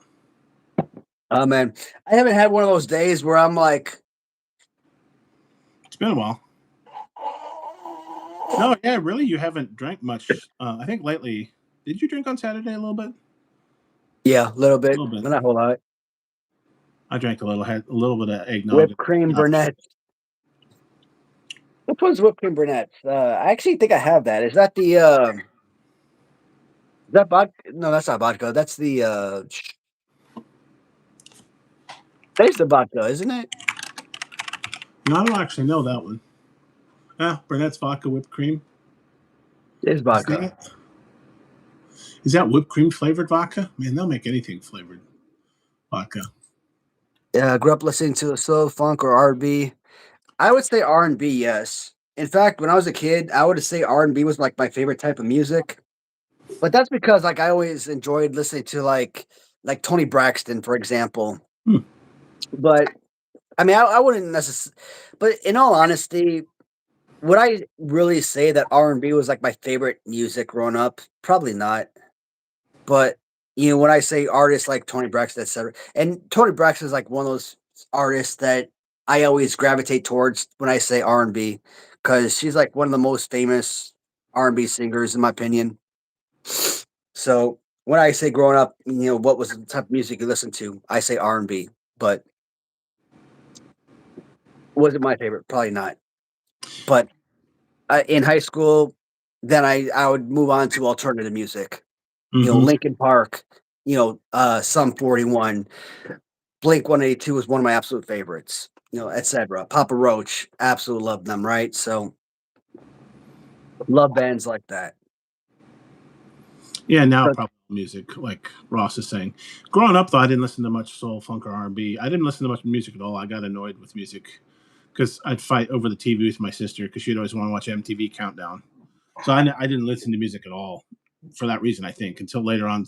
The first real album I listened to that got me into music was Alice in Chains, Wood, that song. And then of course, grunge was popular then. So I started branching out from there. But by now, though, I've listened to all kinds of stuff, I've really gotten into. And especially you can get all kinds of stuff on YouTube or Spotify or Apple Music or Amazon Music or all the different streaming services. I might not own all of those things, but probably. You ever remember like the first CDs you ever bought? I think weirdly, the soundtrack to the Civil War documentary was one of the first CDs I remember buying. There's this really good instrumental, Ashokan Farewell, I think it was just called. Really great instrumental, like a violin piece that played, I think, at the beginning of every episode. You know the Civil War documentary by what's his face, the famous guy? What's his name? Nope. Damn it, what's his name? Because then it became a running meme, like dear Clarice, I'm old timey letter writing and stuff like that. I forget what his name was. Spice Girls. It's funny until he says that Ask me what my first three CDs were. Your first three CDs. The first three CDs I ever bought. I was probably like Ricky 12 Martin. years old, man. Ricky The Martin. first three CDs I ever bought. I can remember them perfectly. Celine Dion. I think Pieces Hmm. of You was one of them Hmm. because It's All Coming Back to Me Now was obviously the highlight song of that CD. So funk, more funk then, right? Celine Dion, kind of funky. So I Spicy. still say that CD was probably like one of the greatest albums ever made. No doubt about it.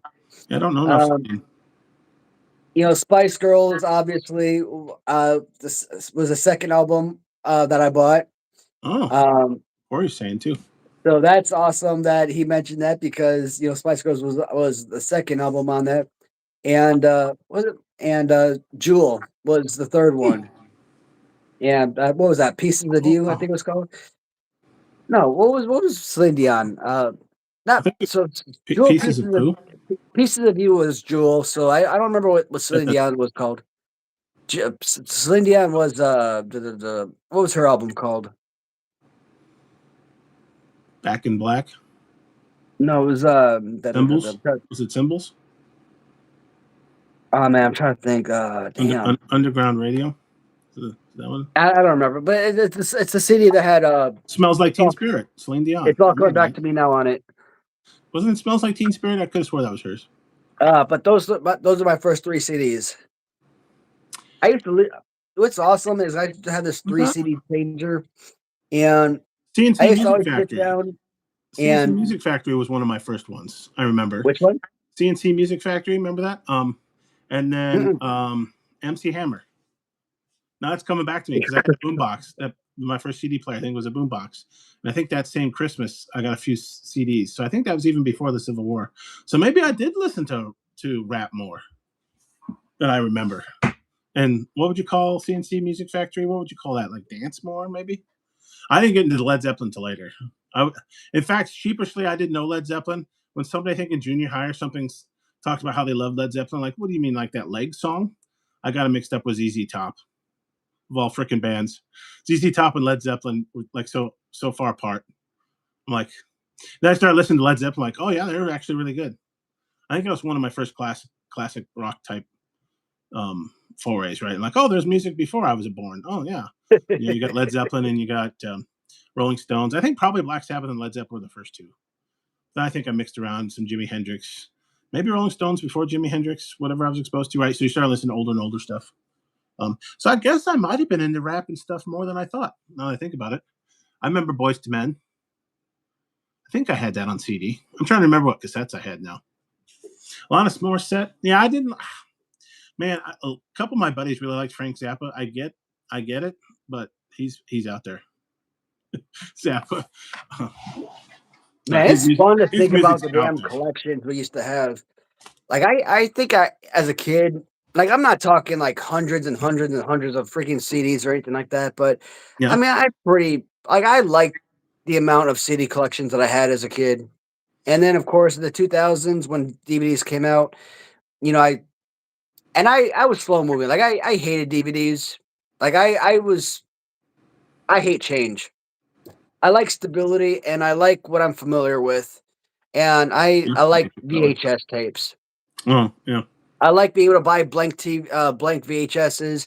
I like popping them into VCR, hitting record, and being able to record three movies onto one blank VHS, No, and that having must that be cool. 6 hour VHS tape, and having three movies on there, and on one $2 blank VHS tape. Yeah, that could go up to 6 hours, could they? Because I remember I had a specific only cartoons one tape that had like 6 hours of just wacky stuff. I don't even remember how I taped it or when or whatever, but I think I watched that over and over and over and over again. Well, you can either tape it on SP, LP, or EP, and I'm like, why would anybody do 2 hours, 4 hours when you have a 6 hour? It makes no sense, but. Just don't put tape on your pee. Giggity. So, I figured there's a joke in there somewhere with the SPLP PPP. you buy yourself a $2 blank VHS, and you could tape 6 hours worth of movies or VHS. Everything I watched, I recorded. Buffy the Vampire Okay. Slayer, Dawson's Creek, Felicity, Gilmore Girls. It doesn't matter. I freaking taped everything. And right as it went black on to go on commercial, pause. Right Oh, as it went nice. black to come back on off of commercial, record, bam. Or I hit pause again because once you hit pause, when it's already paused, it records again. So it's like I had my own personal, VHS, home bought tape because it was perfect. No commercials. Well, It, especially back then, they didn't always have tapes available. And well, maybe you could rent them by then, but you didn't buy them yet, right? Hollywood hadn't figured out, hey, you can sell this, right? DVDs really exploded the home sales market, yeah. but back in the day, all you could do was rent them, maybe at a Blockbuster or something. And if you wanted to buy them, they're like $100 a piece or something ridiculous, right? They didn't realize what they had. They should have started selling. I think later on, of course, they started selling tapes and, of course, DVDs and Blu-rays. And now I don't know that everybody buys them anymore. I know some people still do. I don't buy Blu-rays or DVDs much anymore. I've got too much on my streaming to watch that I don't care. Usually you can find it, and if you can't, I'll watch something else. But Maybe. I had hundreds and hundreds and hundreds of movies, either store bought movies or blank tapes of movies or TV shows. Years and years and years and years and years and years and years of my life spent taping these things, Mm. and I come home one day and my wife threw everything away. I'm like, oh well, we have them on DVD. Why we don't need these VH? I freaking got get out of my house. I'm You, going to I was I'm just going going to to say, stab you. I am you, going to stab you over and over again, many, you mean many your first times. wife? Your first wife threw away your tapes, right? You since Like remarried, divorced her, like right? I'm going to take this. I'm going to stab you many, many times. No, I'm going to take this side, the unsharp side. I'm going to stab you. The It may not hurt, but unsharp. you know what? If I stab you with the unsharp side many, many times, eventually it's going to hurt. Going to take this piece of paper and go in between each toe and God cut. dang! Oh my god! Like not just that, but even the money, like even the blank tapes at $2 a piece. Do you know how many at $2 a piece for the blank tapes? How many thousands of dollars was probably spent on those blank tapes alone? Like, Oh wow! oh Jesus! Like, why would you do this to me? This is my passion. This is my love. Like, why would you do this? And then you see like what VHS tapes are worth today. And there were movies and TV shows that you cannot find today. I was going to They say do not. probably. She said They you had do. it all on DVD, but I bet you didn't. They don't exist today. Like you There's cannot some stuff. find certain TV shows on the market. They don't No. exist. Yeah. They don't exist on VHS. They don't exist on DVD. They don't exist on. They don't exist anywhere. Hmm. And I had I had those shows on VHS. I had those movies on VHS. I had them taped, and it's frustrating that you cannot find that stuff anymore. Yeah, it's kind of surprising what like you'll see something like I thought it was popular, but sure enough, no, it's not available on DVD, Blu-ray, streaming, nothing. You're like, oh, okay, yeah.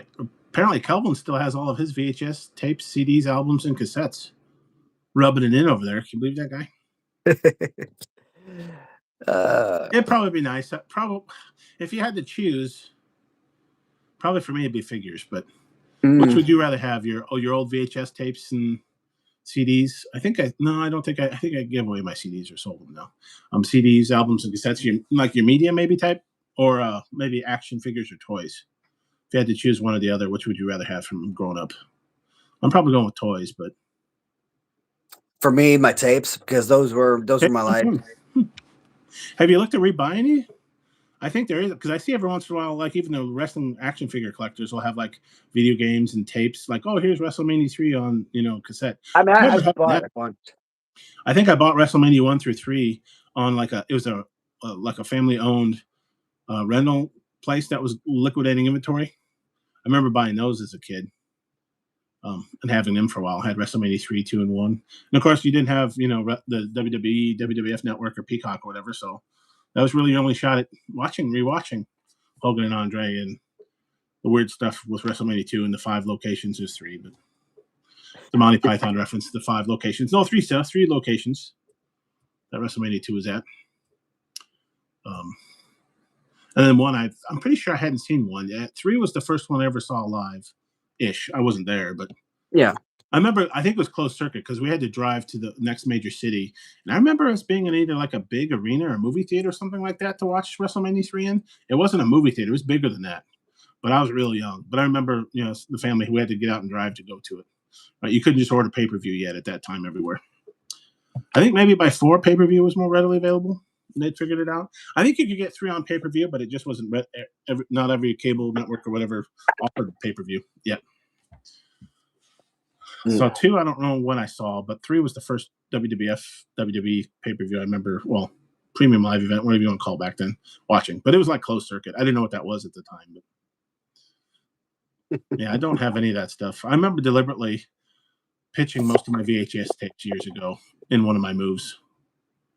I don't know when I got rid of my cassettes. I think I might still have some CDs, but I'm pretty sure I've donated, sold, getting rid of those too. I never personally never had any. I assume by albums he means like vinyl, that sort of thing. Oh yeah, see, that would be the thing. Yeah, that's where I think figures, toys would probably be for me. Of course, see, I was late to music, so I don't have the same allure. But I remember tapes. We recorded a lot of stuff in our household. Yeah. So that would be kind of fun going through the old tapes, the recorded ones, not the bought ones. I remember having bought ones like Turtles and stuff. But the recorded, you just record all kinds of wacky stuff. There's a few weird TV movies my parents recorded that I started enjoying, and I don't even know that they're that popular anymore. That'd be kind of neat to dig through and watch again. That would be cool. Ooh, dang. Well, what also kind of sucks is do you still have those a tapes? lot of that stuff is family tapes too. So birthdays, Christmases, stuff like that. That was also part of that stuff as well, I think. So Oh no, yeah, that kind of sucks. that you really can't get back. Yeah, so that's I think that was part of my collection as well. Yeah, I mean, it would suck if you can't watch this obscure 80s TV show that is no longer available, but like actual birthdays, celebrations, graduations, whatever you recorded, you can't get that back. Yeah, Corey still got them. All-nighters. Have you thought about moving them to like DVD or Blu-ray or something to preserve them? Because I think, of course, even those can fade. I think they've talked about, or not fade, but they're unplayable. I don't know what happens to the what you call it, the more optical media, but something happens to that too. You need to digitize them probably, and then make multiple copies. You have them on this hard drive and that hard drive, and maybe in the cloud somewhere, somebody else's hard drive, essentially Amazon's or Microsoft's hard drive, so that you have multiple copies of it, so you'll never lose it. And you can use like Plex or some of those other kind of services. I think it's Plex where you can serve your own media. There's, I think, some freeware too, so you can serve it to like your TV as if you're streaming it from Netflix. I know my wife's always freaking out, like, you need to get rid of your DVDs, like all the stuff's available on streaming. I'm like, dude, the stuff's not always available on streaming, and at some point, it's not going to be available on Netflix. Like, it might be available for like 8 months. It might be available for like a year, and then it's going to be off Netflix. It might be off Hulu or Amazon or whatever. And then what happens?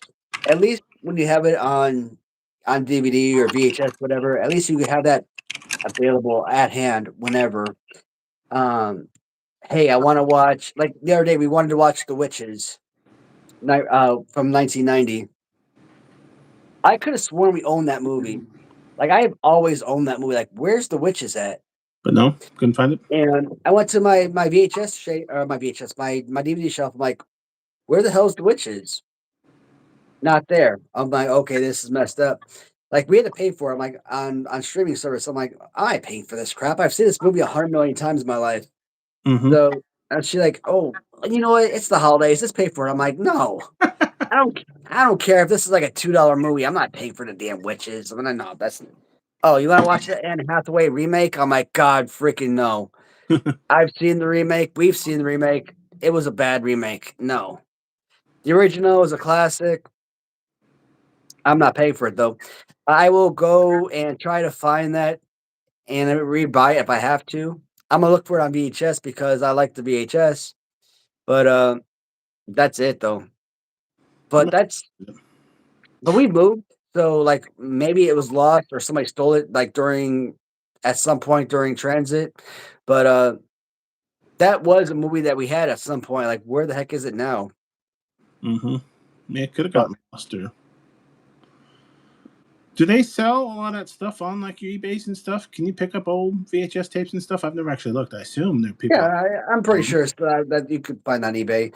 I mean, I'm pretty sure that a movie like that would probably go for like $30 or more, but I'm pretty sure it's available. Yeah, that'd be the thing. Yeah, was it worth it? I mean, I'm pretty sure DVD is probably like $10. But I mean, if I want the VHS, I'm pretty sure it's gonna be a lot more expensive.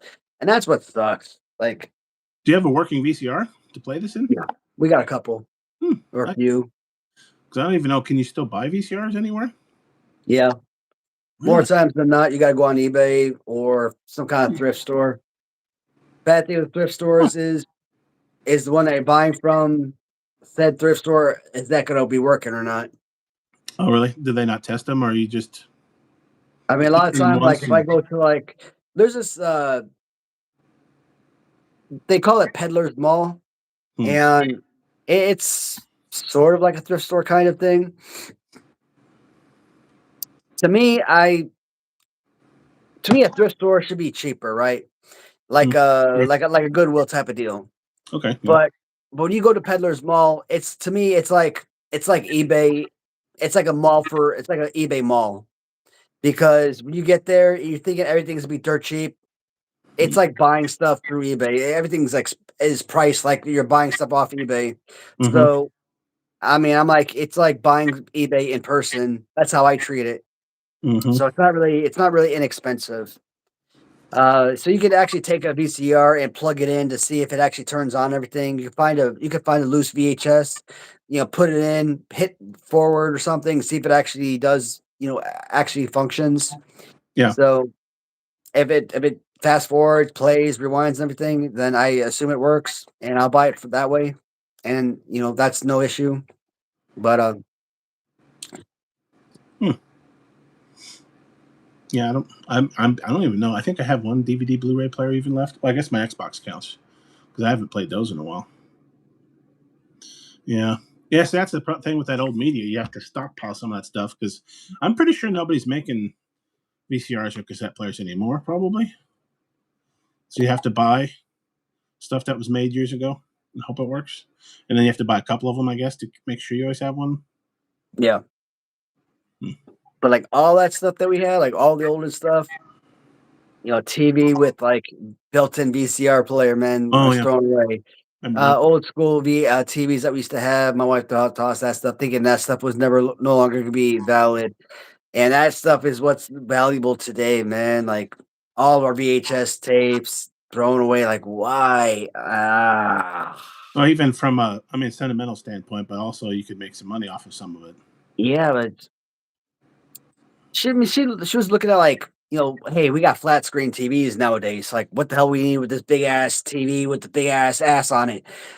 But now you think about that stuff, and you think about these wood grain TVs and stuff. It's like, damn, those wood grain TVs are like $250 nowadays. Hmm. So these 80s and 90s TVs are what people want. Actually, I want one of those damn 1980s TVs that kind of look like damn astronaut helmets. I want one of those suckers. You seen anyone for sale on eBay or whatever? No, but What I'm is sure it? if somebody's selling them, even if they don't work, I'm probably sure somebody's like sell them for like $300, and I'm like, no, I ain't going. Yeah, I just want them because they look cool. that'd be the thing. You could probably buy one, but do you want to spend that kind of money on that? Yeah. No, I mean, And I then even if they don't even work, I just want them just to show, but just because okay, they look nice. I was gonna say you might be able to get it to work either yourself if you know what you're doing, or there might be like a small appliance type repair shop nearby that might be able to fix it. But yeah, well, weirdly though, I think vinyl albums have made a comeback, so that I think you can get all kind. Well, on DJs, I guess, and well, not is it DJs that also can like mix and yeah. Um, with DJs and the rise of vinyl again, you probably pretty easy to get a record player. Mm, VCRs maybe not, but record players I think you have no problem. yeah. Oh man, I'm just seeing this message right here from Kelvin. Oh man, bud, What a weird picture. I'm sorry, man, to hear that. But the fact that you got their voices saved, that's pretty interesting, and it's Yeah, I mean that sounds good, but yeah, listening because like I've got like some voicemails and stuff on my father who's passed. Now I don't have anything for my mom who passed years ago, like when I was young. So I don't know if that would be good or not. Yeah, the That's tough. one That's a one double-edged sword. downside is sometimes people save their voicemails on their cell phone, and cell phone companies might delete those voice messages after a certain amount of time, Yeah, I made sure to and get you them can't off get that my stuff back. luckily, I got them off my iPhone. I forget. I think it's pretty easy to do just through is it iTunes? Is their software, which kind of sucks actually, but luckily I was able to get the actual audio files. Because yeah, or if you change companies, I will switch from AT&T to Verizon or T-Mobile or whatever fly by night mobile virtual network operator MVNO. Like what was the one that Ryan Reynolds used to do? Mint? No, what's 9 the more one? days. Yeah, we only have 9 more days on the stream, so we better wrap it up. We're going till the end of the year, everybody. That's kind of interesting. The different. I don't know that I miss the old media as much. I never got into album like vinyl, but I definitely get the allure. A lot of people do. Cassettes probably not. VHS tapes might be kind of interesting, but I'm fine not having to worry about keeping a VCR working. Like I say, I don't even have a DVD or Blu-ray plugged into a TV right now. Everything that I watch is streaming right now, or on my computer or tablet, which is streaming. I'm sort of fine with that. Don't have to be. Not all of us have to be, but I sort of am. Oh man.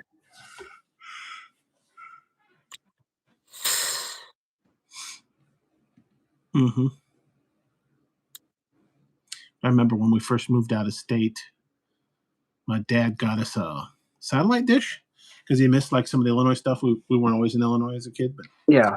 he missed some of the Illinois stuff, Cubs games, whatever. But it wasn't a DirecTV put a little satellite dish on your roof yet. That wasn't a thing yet when we were young. He got like a full huge satellite in the yard, like a tree, and you didn't need to change the satellite or whatever, and it would move on its own. You hit the control and go out and move around. That was kind of wacky. I don't know what it was because I was like second or third grade at the time, but I remember having that satellite dish. I forget what he got. Was it descramblers? So my dad was even a little criminal to descramble the feed you're getting from space, so you could watch some stuff that you shouldn't because you weren't paying for it, right? That sort of thing. I don't know if we got any Right. pay-per-views that way, but I'm trying to remember. I was so young. It was at that house that we ended up watching WrestleMania 3 closed circuit. We went out. I had to drive probably 2 hours away to a big city. I don't know how he found that, but and then I grew up, and my brother-in-law here, he actually went to that WrestleMania 3 in the Silverdome as a kid. And I was like, wow, you were really there? You and how many people? 300,000? What did Vince say? They always kind of said, 92,000. Maybe it was less than 92. Maybe it was in this 92. Yeah, that's okay. I couldn't imagine watching it, though, because some of those seats are hard to watch football, let alone wrestling. I don't know how there Silverdome. would be that many people in one arena. That's crazy. For football, I mean, it's pretty common, especially college football. Actually, 92,000 is probably small for like an SEC game. Or Big Ten. Ohio State, that's probably 100 plus thousand. Alabama's probably 100 plus thousand. College football, NFL is 70 plus thousand. Pretty routine. Because I've gone to a lot of. My family has season tickets to the Packers game. My cousin's up there in Green Bay, and so me and my dad would go to a couple games a year at Lambeau, and it fit probably 70, 80,000. It was actually on the smaller side for NFL stadiums. It was kind of weird because then later on we started going to a lot more Blackhawks games. They're like, man, it's going to be a nightmare getting out of the parking lot. But Blackhawks games, I mean, you're lucky to fill 17,000, 18,000. It's a lot fewer people. That's like a fourth the size, so it was a lot easier to get in and out of. Well, once you've battled, NFL game parking lots and stuff, that's probably why you tailgate. In fact, we used to famously, when I would ride with my cousin up there, we would tailgate after the game because you were just waiting in a parking lot, literally, to get out anyway. So we might as well tailgate after the game, let all the riffraff go, and then we can drive home quickly. I can't fathom this. It was a full day, though. Baseball is America's pastime. Used to be, at least. It's a nice, warm summer day, and you've got America's sport, baseball. You've got roughly 30 or 40,000 fans in the field, and that's considering if it's a full stadium, full fan. Maybe full even fan more on some. I think Wrigley's kind of small, right? Wrigley's like 36,000 or so. You might get to 40 or 50, maybe. But you get about, you can't get 50 in there, not even close. But Not I mean, Wrigley, I'd say but I about mean 40,000 or so. But you get about 30,000 to 40,000 fans in a stadium. I mean, I just can't understand how football gets 60 to 90,000 fans. That's to me is crazy, I think especially considering they play it in like 0 degree temperature, some of them very cold. and that doesn't make any damn sense to me. The frozen tundra at Lambeau Field is definitely a thing. I've been there on a few occasions. First week is December when you're like, oh my god, this is like the coldest weather ever because of the wind and that sort of thing. And of course, when they're on Lake Michigan and the Bay, they're up there. I think it's one of the big things you got to think about is that in baseball, it's a long season. So if you want to see a baseball game, you got like at Wrigley, you got 81 chances to buy a ticket. Yeah, football, I think what the schedule is 17 now, at most 9, maybe 8 games. Right. So they're more expensive and then you get more people per game. You know what I mean? Is how I see it. Right. They'll offer your football games and they're also more expensive. Though I think baseball's gotten expensive. I haven't been to Cubs game in forever, but so I think it's kind of, if you think about it, it's a measure of rarity. There's only so many games you can go to in football.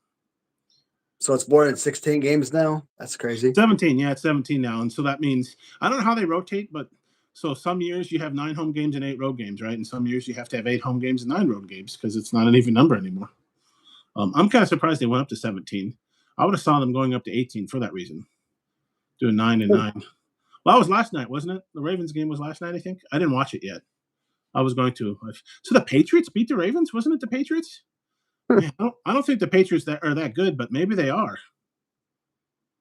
I don't believe in the Patriots yet. Well, of course, they blew a 21-0 lead at home last week to Buffalo. So I don't know I don't know who the good team is. I'm just glad it's not the Chiefs this year. Maybe it could be the Eagles, but hopefully not. I don't like repeats. Let's get a new team in there. So Randall's asking about the new LJNs. Oh.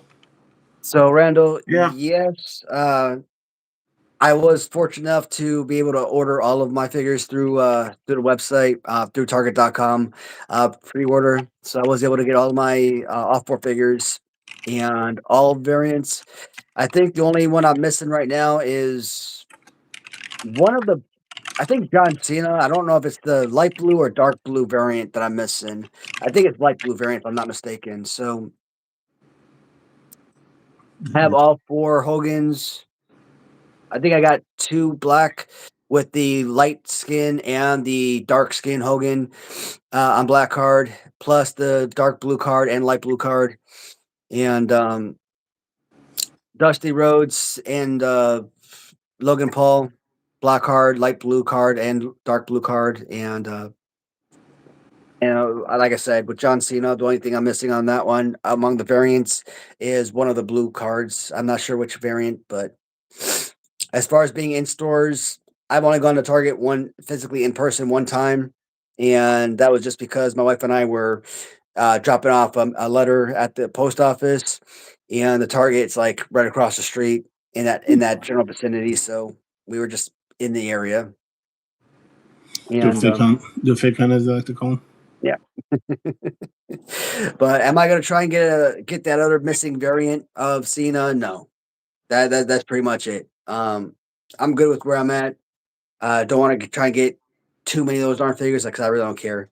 So does each one have a light blue and a dark blue variant? I think so, yeah. Luckily, I think all mine are light blue, and I want to keep it that way. I don't want to. So I do want probably 2 Cenas. I got a black card Cena, so I can keep that mint. But so I want at least one to open. So I guess I only really need one. He's the one that hasn't popped up on Target.com other than I think the one time. And like I said, I check pretty much daily because I'm bored at work or whatever over lunch. I'm like, let's go to Target.com. Like, nope. Logan Paul comes and goes, of course. Dusty, I've seen a few times. Hogan, I've seen probably, other than Paul, the most. I was shocked because Hogan sold out so quickly. Right, I missed the first 2 pre-orders for Hogan, months ago.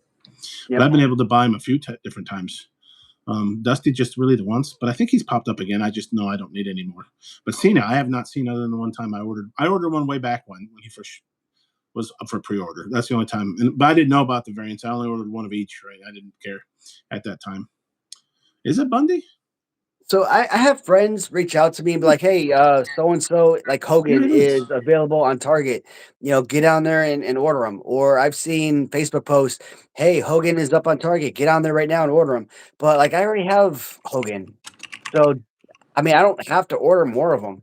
In fact, the one extra Hogan I had, I sold him to one of my friends, and does he need Hogan? No, because he actually bought several more Hogans, and he's actually selling all of his Hogans on eBay right now. So Technically, the Hogan I sold him, he didn't even need technically, but and hopefully he sells it. He sells it, and he makes a good profit.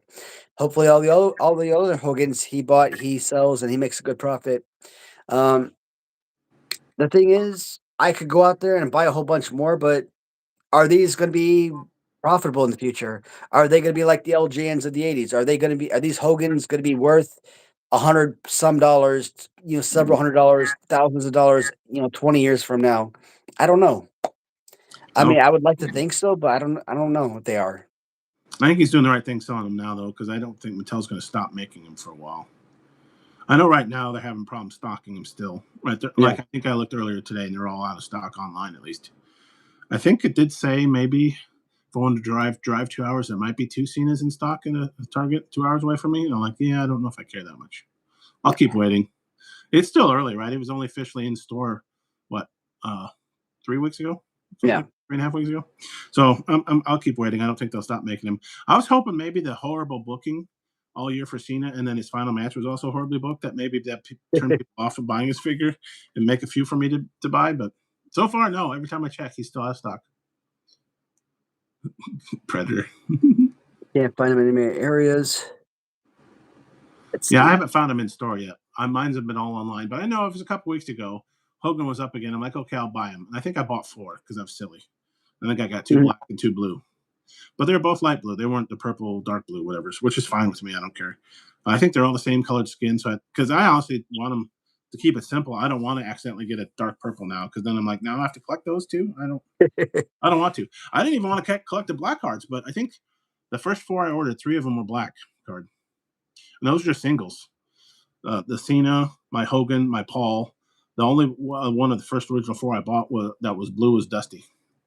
Like, okay. Then when Dusty popped up again, I'm like, okay, let me buy 2 and see if the luck worked. And it was. I got 1 black and 1 blue. So I kept the black, and I kept the blue mint on card because I opened my first Dusty. That was blue. Pink suit. Okay. Yeah, I mean, freaking Jesse Ventura, like I said, he's freaking all over the place. He's driving me nuts right now. Jesse Ventura, Nice. Mattel LJN. Jesse Ventura retro figure right now. Making a comeback. Jesse Ventura elite figure right now with the Coliseum collection. I'm like, why is he everywhere? But he's really really getting his money's worth with the action figures. Series 2, when it comes out, do I need to go out and buy like 8,000 figures of each character at this point? Because seeing what Series 1 came out with all its variants, I'm like, damn. Like, I was thinking, 2 figures at first, right? One to open, one to have mint on card. But now I'm like, shit, now they got 3 figures of 3 variants that I know from Series 1. Now I got to get a 4th one to open. I'm like, shoot. But what about Warrior? Warrior is one of those figures where I really want a bunch of them. But I also don't want to be an asshole where I'm buying a whole ton of them because I don't want Yeah. to take all those extra figures from other people who could have them, right? And then Randall here wouldn't be able to get them because you bought them all. Yeah. No, what would you do with how many Warriors do you need? Just to have, or because I mean, I'd like to have at least. I mean, I'm thinking at least 4 of everything, just because you got to have 1 to open and the 3 for the 3 variants. Are they going to keep the pricing the same for Series 2? I assume so. So at least I guess Yeah. they're only 25 a piece instead of 50. You can. Yeah, so that's 100, but that's $100 per figure. That's if you're 4 figures, that's $400. That does I'm like, add I up. don't want to spend $400 on that stuff. I don't either, but I'm really also looking at the space. I'm already getting kind of annoyed with, like I replaced my Legos were taking up a lot of room, and I'm trying to get rid of some of those. Now I'm like, oh, these wrestling figures, they take up less room and they're easier to deal with than Legos. Legos you kind of have to take apart, which is no fun. So I'm kind of pivoting from one hobby to another collection. And so now I'm like, I need to slow my roll on only buying this stuff because it takes up room. I'm not prepared to have collections like you and Kyle have. That's a lot of room. But I could see definitely. I'm already kind of nervous. I'm doing mint on card, and I didn't want to. I got a bunch of Latunis now, and actually the Latunis probably take up more room because I'm keeping them in their box for now. Yeah.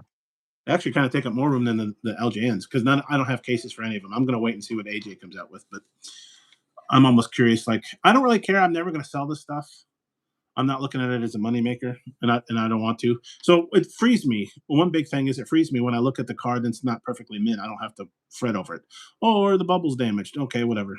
I don't care. I just the ones that you can't reseal, like the BRGs you can reseal. The ones that you can't reseal, like those Latuni Giants and these LGNs, they do look kind of nice staying sealed, but that's really it.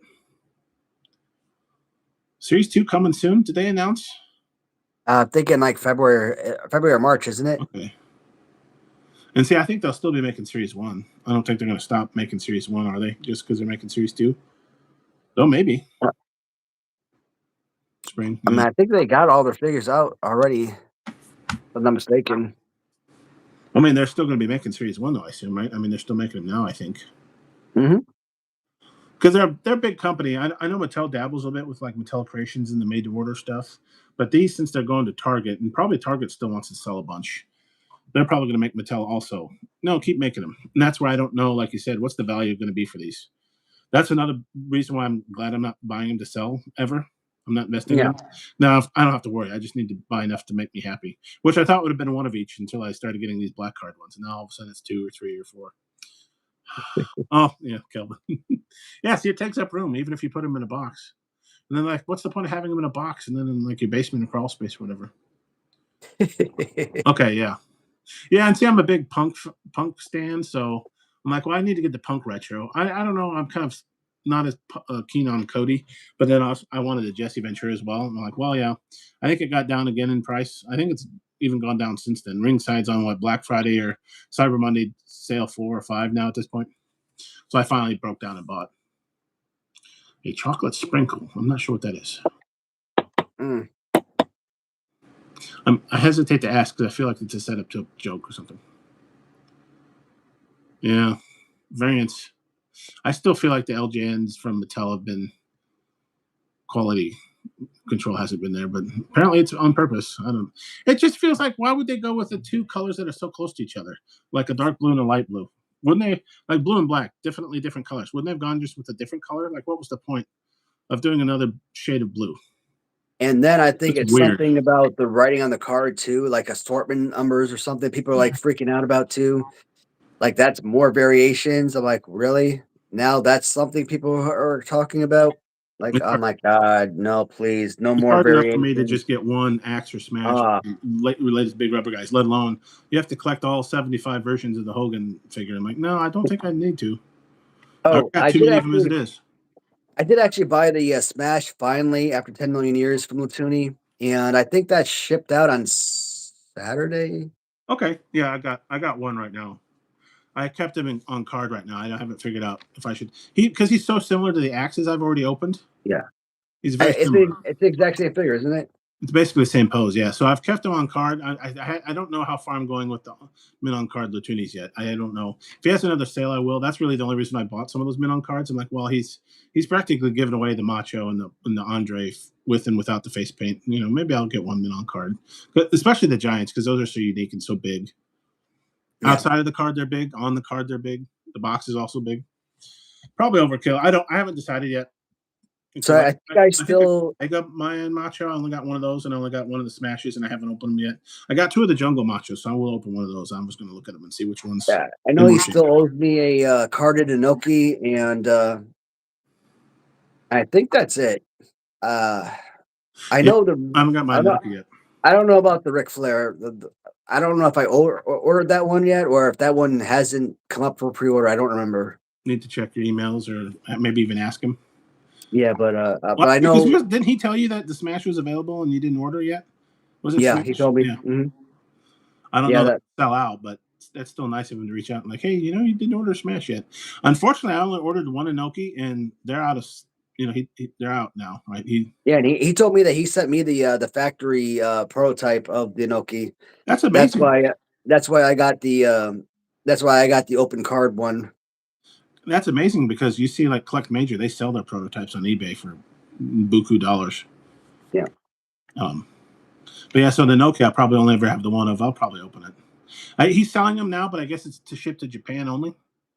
Because I was kind of if you look, it's actually in Japanese writing, whatever, on his website. It was like, oh, what are these? Can I still order a second Inoki? Like, no, it's shipping to Japan only. I think it says even it'll cancel your order if you ship to the United States. I'm like, oh, okay. But so he's earmarked some just for the Japan or maybe the whole Asian market. I don't know if it's just Japan only. I mean, he was bigger in Japan, but Yeah, but I gotta ask him about that. I'll probably message him tomorrow about that if I remember. yeah, Got true some LGN. I don't know. messages here. They're LGN-ish. They're LGN enough for me. I don't know. That won't stop me Oh, from other LGNs, but yeah, Bundy was definitely the heaviest LGN. And I think Big John Studd was probably next in line as the next heaviest. I wonder how he'll be with the Mattel. Have you noticed, like, the Hogan next to the original LGN? Is the newer one a lot lighter than the older one, or vice versa? Can you tell? I think they're about the same weight. I think Okay. so. So I wonder if this King I Kong Bundy don't will think be. that's too bad. Wonder how the Kong Bundy will be then. I'll be curious. Now that I know going into it, though, I'll have to make sure. Do I buy 2 or 3? Dang it. And I have to have one to open. I'm gonna open it. I don't want all of them on mint on card. But do I buy an extra one mint on card? And especially if they release them all 4 at the same time and they're available, and I can get in there in time. Does that mean I have to order 12? So I'm hoping I get a black, a blue, and then a second blue to open of each one. That adds up quickly. Lighter and stiff. Is that code? Giggity. That's what she said. Well, the new Hogan isn't full on rubber. It's more of a. I mean, I don't want to call it plastic, but Some mixture of stuff. it's not fully rubber. It's rubber-ish, but they mix it with stuff. It's now, like right? that. It's a PVC. I guess you could call it PVC, but Because you were talking to AJ about it too, right? Different. Is it mixes, or weren't there different types of rubber too, and different percentages of rubber versus other stuff they mix into it? yeah. So like For when you look reasons. at big rubber guys, you look at Latuni, and you see how squishy and flexible their material is, but it's not your basic rubber. You look at LJN, and this is actual rubber through and through, Okay, the original LGNs were they 100%. 100%? They were 100% rubber. So, like it's not two pieces of and built together. It's rubber all the way through. Now their figures, they actually have like I got the waist where they got like two pieces put together or something. So Yeah, you can see, you can tell. So yeah, because if you pull apart the Logan Paul, right, it makes a convenient toy of other kinds. Yeah, it makes a convenient 18-year older toy. Yeah, and probably also there has knock-on effects. If it weighs less, it probably saves them on shipping and I all got the other things, right? And maybe less material. They're talking about that the newer ones probably weigh less. I could definitely tell they feel different because I've got just the 2 LGNs originals that are loose, but I couldn't tell if some of it's 40 years. I mean, after 40 years, the material is going to break down somewhat. I can't remember when I had LGNs as a kid what they felt like, and I don't have my original collection, so I didn't know how much of it was aging. Does the rubber age that well? Is it pretty much still rubber from 40 years ago? I don't know. And what's funny is I actually would spend the money on real rubber. Yeah. That's what I want Maniac Rat Wrestling to be. I want it to be 100% fully rubber, but I don't know what freaking company to go through to get me a fully 100% rubber figure. I just went through Alibaba because that's the company that Ahmad Lotuni recommended to me, but they don't do all rubber. All they do is the PVC stuff. Yeah, you were saying that. Okay. Is there any So- rubber in those PVC or is it all vinyl? Well, they do vinyl, they do plastic, and they do PVC So you can with do the your big plastic. percentage. We can do our big plastic guys, Maniac with- Plastic Wrestling. Yeah, so they do the PVC with the percentage of flexibility. So, if you do like 90% flexibility or whatever, it may not even move at all. So, Right, too stiff. so we could call it rubber because it's movable, but it's not this. For most people, it's rubber enough probably, but yeah, it's not 100% rubber. It's not LGN. Like we call big rubber guys rubber, but they're not. Right. They're not your prototypical rubber like these guys. So It's a mixture of maybe there's some rubber in it, but it's mostly, what do you think, vinyl, plastic, combination thereof? Mhm. It's flexible enough for some people, but yeah. I think of the modern LGNs, I don't really care too much. The Hogan does feel kind of lighter, but I don't remember the original Hogan, and I don't have an original LGN Hogan yet. But what I so the Hogan is definitely made to look like the original LGN. What's really just disjointed is the Dusty and Cena and Logan Paul look like modern sculpted head sculpts. They don't fit. And I get it. They didn't have original LJN figures, and maybe they didn't think of like, well, how can we make these look like original LJNs? Like I think the King Kong Bundy Series 2 and the Warrior, those are going to look like the originals, right? Yep. They're not modernizing them at all. It just looks disjointed to me because I look at the Dusty and it's very clearly a modern, face sculpt, whatever they used, right? Modern technology. The Hogan is definitely, you can kind of tell it's Hogan, but it's made to look like the original Hogan. They could have made it. Why did they make that a chase? There's your chase. They should have made a modern sculpted Hogan. Not a light blue, dark blue, whoop-de-doo blue card with hot dog skin color. Like, oh yeah, that's the chase you want. Just to see. I don't know. Dusty Rose. But yeah, if you look at the Dusty, it looks great. It's just he's so modern looking. The Logan Paul actually doesn't always look like him. And I'm trying to think. I only have the one scene. I should look him in the packaging. And I think the Cena kind of looks like him, but they look so modern. I guess the Hogan's the one that's out of place because he's the only one that looks like an original LGN. That and his pose is still kind of, he's got the drunk dancing from Kickboxer kind of tilt going on. Is the only thing I could think of calling it. Once I get that figure, then I can put them side by side. I'll have my own new Young Bucks because I'll have Hogan tilted to the one side. Maybe I can have Frank Dux tilted to the other. You know, like the Young Bucks do? Yep. I actually have the set of those made by the LJN style ones. I forget what company made them. They were the only ones. They made them they look like the old tag team box from LJN. I'm not even a Young Bucks fan. I don't really even like them, but I just wanted the figures. And I think I found a deal on eBay.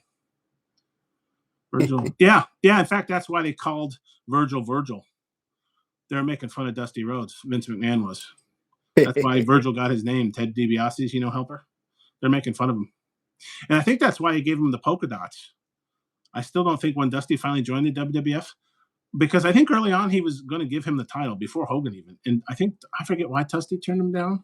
So I think maybe Vince never let him down for that. And of course, Dusty was a successful booker and, different territories. But so he gave him the polka dots. But I mean, Dusty pushed merch with his polka dots. And even though he knew what it was ridiculous, he sold tickets. He had, who was that lady that came out, Sapphire? He sold all kinds of merch. And he did not let him slow it down. He made a lot of money. Dusty did. He didn't mind. Like, yeah, you thought you were making fun of me, but I made tons of money as the polka dotted Dusty Rhodes. Yeah, I don't know why they turned One Man Gang into Akeem. I don't know the story there. If he was annoyed with him, because that was the One Man Gang, right? Same guy. Mm-hmm. Yep. I don't remember why they turned him into Akeem, but when he came as the Akeem, I'm like, that kind of looks like the One Man Gang. I was a kid, I didn't have the internet, but I'm like, that doesn't look like your prototypical Akeem from the African Dream. Maybe very lightly skinned, but. And then he did the weird little dance. He kind of fit with Slick, though. That dance that he did, he was kind of slickish with the dance. Yeah, Sweet Sapphire. Yeah, but they did good. They pushed merch. That didn't slow Dusty down. I mean, Dusty could sell ice to an Eskimo, probably, right? As they would say. Oh, yeah.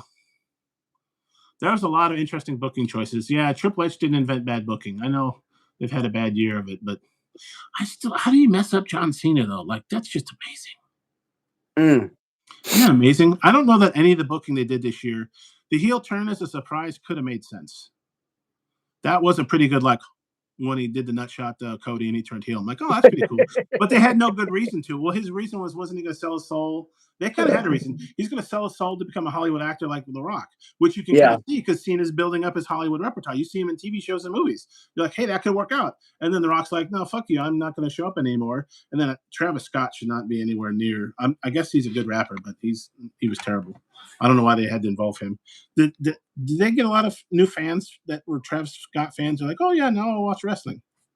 No, that could have worked, but I don't know why The Rock fucked off. And then there was no good reason after that for why he turned heel. He never had a good reason, like, oh, because the fans would boo at me or something. Yeah, that's it. That's the ticket. And then his matches after that were just kind of, I mean, he was older. He's taken a lot of bumps, but man. Money. Yeah. Yeah, I mean, they minted a killing on Saturday Night's Main Event, but boy, was that a terrible match. That match was terrible. It didn't make sense. Gunther's already over. You need to, if you're going to let him, if you're going to have him put someone over, put someone you need to be put over. Gunther didn't need to be put over. He's been a Intercontinental Champion for years. He was a World Heavyweight Champion for years or for months, right? Gunther was over. Plus, Gunther's old. Gunther's already 38. Put over a younger guy. And personally, I don't even like Gunther, so I'm like, I don't get the appeal of him. But like, why Gunther? Why put him over with a sleeper hold? And like somebody pointed out, remember back in the day, a sleeper hold would put the guys out in like 30 seconds. He fought that sleeper hold for like 10 minutes in that match. It was ridiculous. And then why would you tap out to a sleeper hold? It puts him asleep. It's not like you're breaking my foot. No, it's not a pain. It's not a pain hold. It's not a submission hold. I don't know where they got the idea of tapping out to the sleeper because they made Gunther tap out to what Jay. It doesn't make any sense. I know it isn't, but at least be consistent. It's kind of like when somebody writes a book, like they talk about Harry Potter series. It's not internally consistent. It's all fiction, sure, but it doesn't make any sense. It still should make sense, right? I mean, we've had many movies and TV shows that don't, but I mean, even fiction shouldn't make sense. Yeah. Oh, hey, I'm fine. I got to watch Cena's match for free, right? I already had the Peacock subscription. I didn't, but I could imagine if I would never have paid that much for a wrestling match. Because what were tickets going for? Wasn't it like 10 grand a piece or something stupid? No, it wouldn't be worth it. I wouldn't care that much. But imagine the fans who did do that. Now, admittedly, maybe they could afford it, but I would still be kind of like, the whole event was kind of boring. Didn't the fans like boo the hell out of Triple H after the match or whatever? They booed Triple H. They called for Vince McMahon. I think I heard a few AEW chants. So actually, it was kind of entertaining for that. That was kind of funny.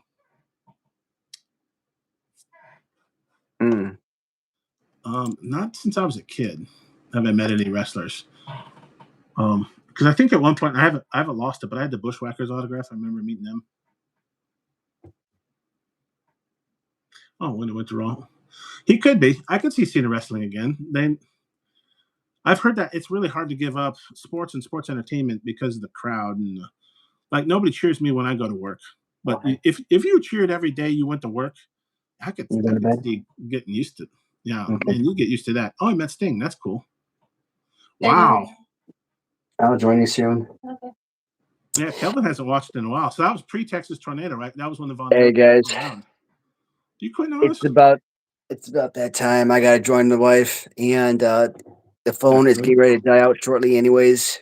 You gotta join your wife. Well, make sure to take videos for Tom. He'll be interested.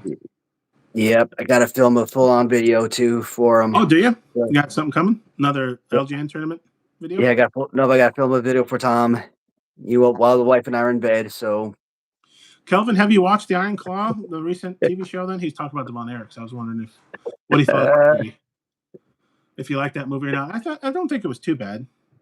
I know it has inadequacies, right? And they made some stuff up, but did you watch the Dark Side of the Ring on the Von Erichs? Sad. That was really sad. The Von Erichs Dark Side episode, because I didn't know them real well. It was probably I was just a burgeoning wrestling fan, and I only got WWF at that time, so I missed. It was at the Dallas territory. What was it called? It wasn't Mid South or World Championship Classic Wrestling, WCCW or something like that. I forget. But I didn't have that on any TV near me, so I missed it. Too much time. No, that's just like another day in the IT. I work in IT. Typing, that's no big deal. Well, I get annoyed is when I'm on my iPad and I'm using swipe on the iPad. It's terrible. Yeah. It's like it has no context. I'll be like talking about apples and I'll swipe. And it'll say, hey, you mean this next word that has nothing to do with apples? And I'm like, where did you get that idea? Well, yeah, world class. So WCCW, yeah. I just couldn't remember what it was called. World Class Championship Wrestling. It wasn't available to me. Legends in the chat, absolutely. So I missed all the Von Erichs. So, what's your schedule this week? We have Bum Shadows tomorrow for everyone.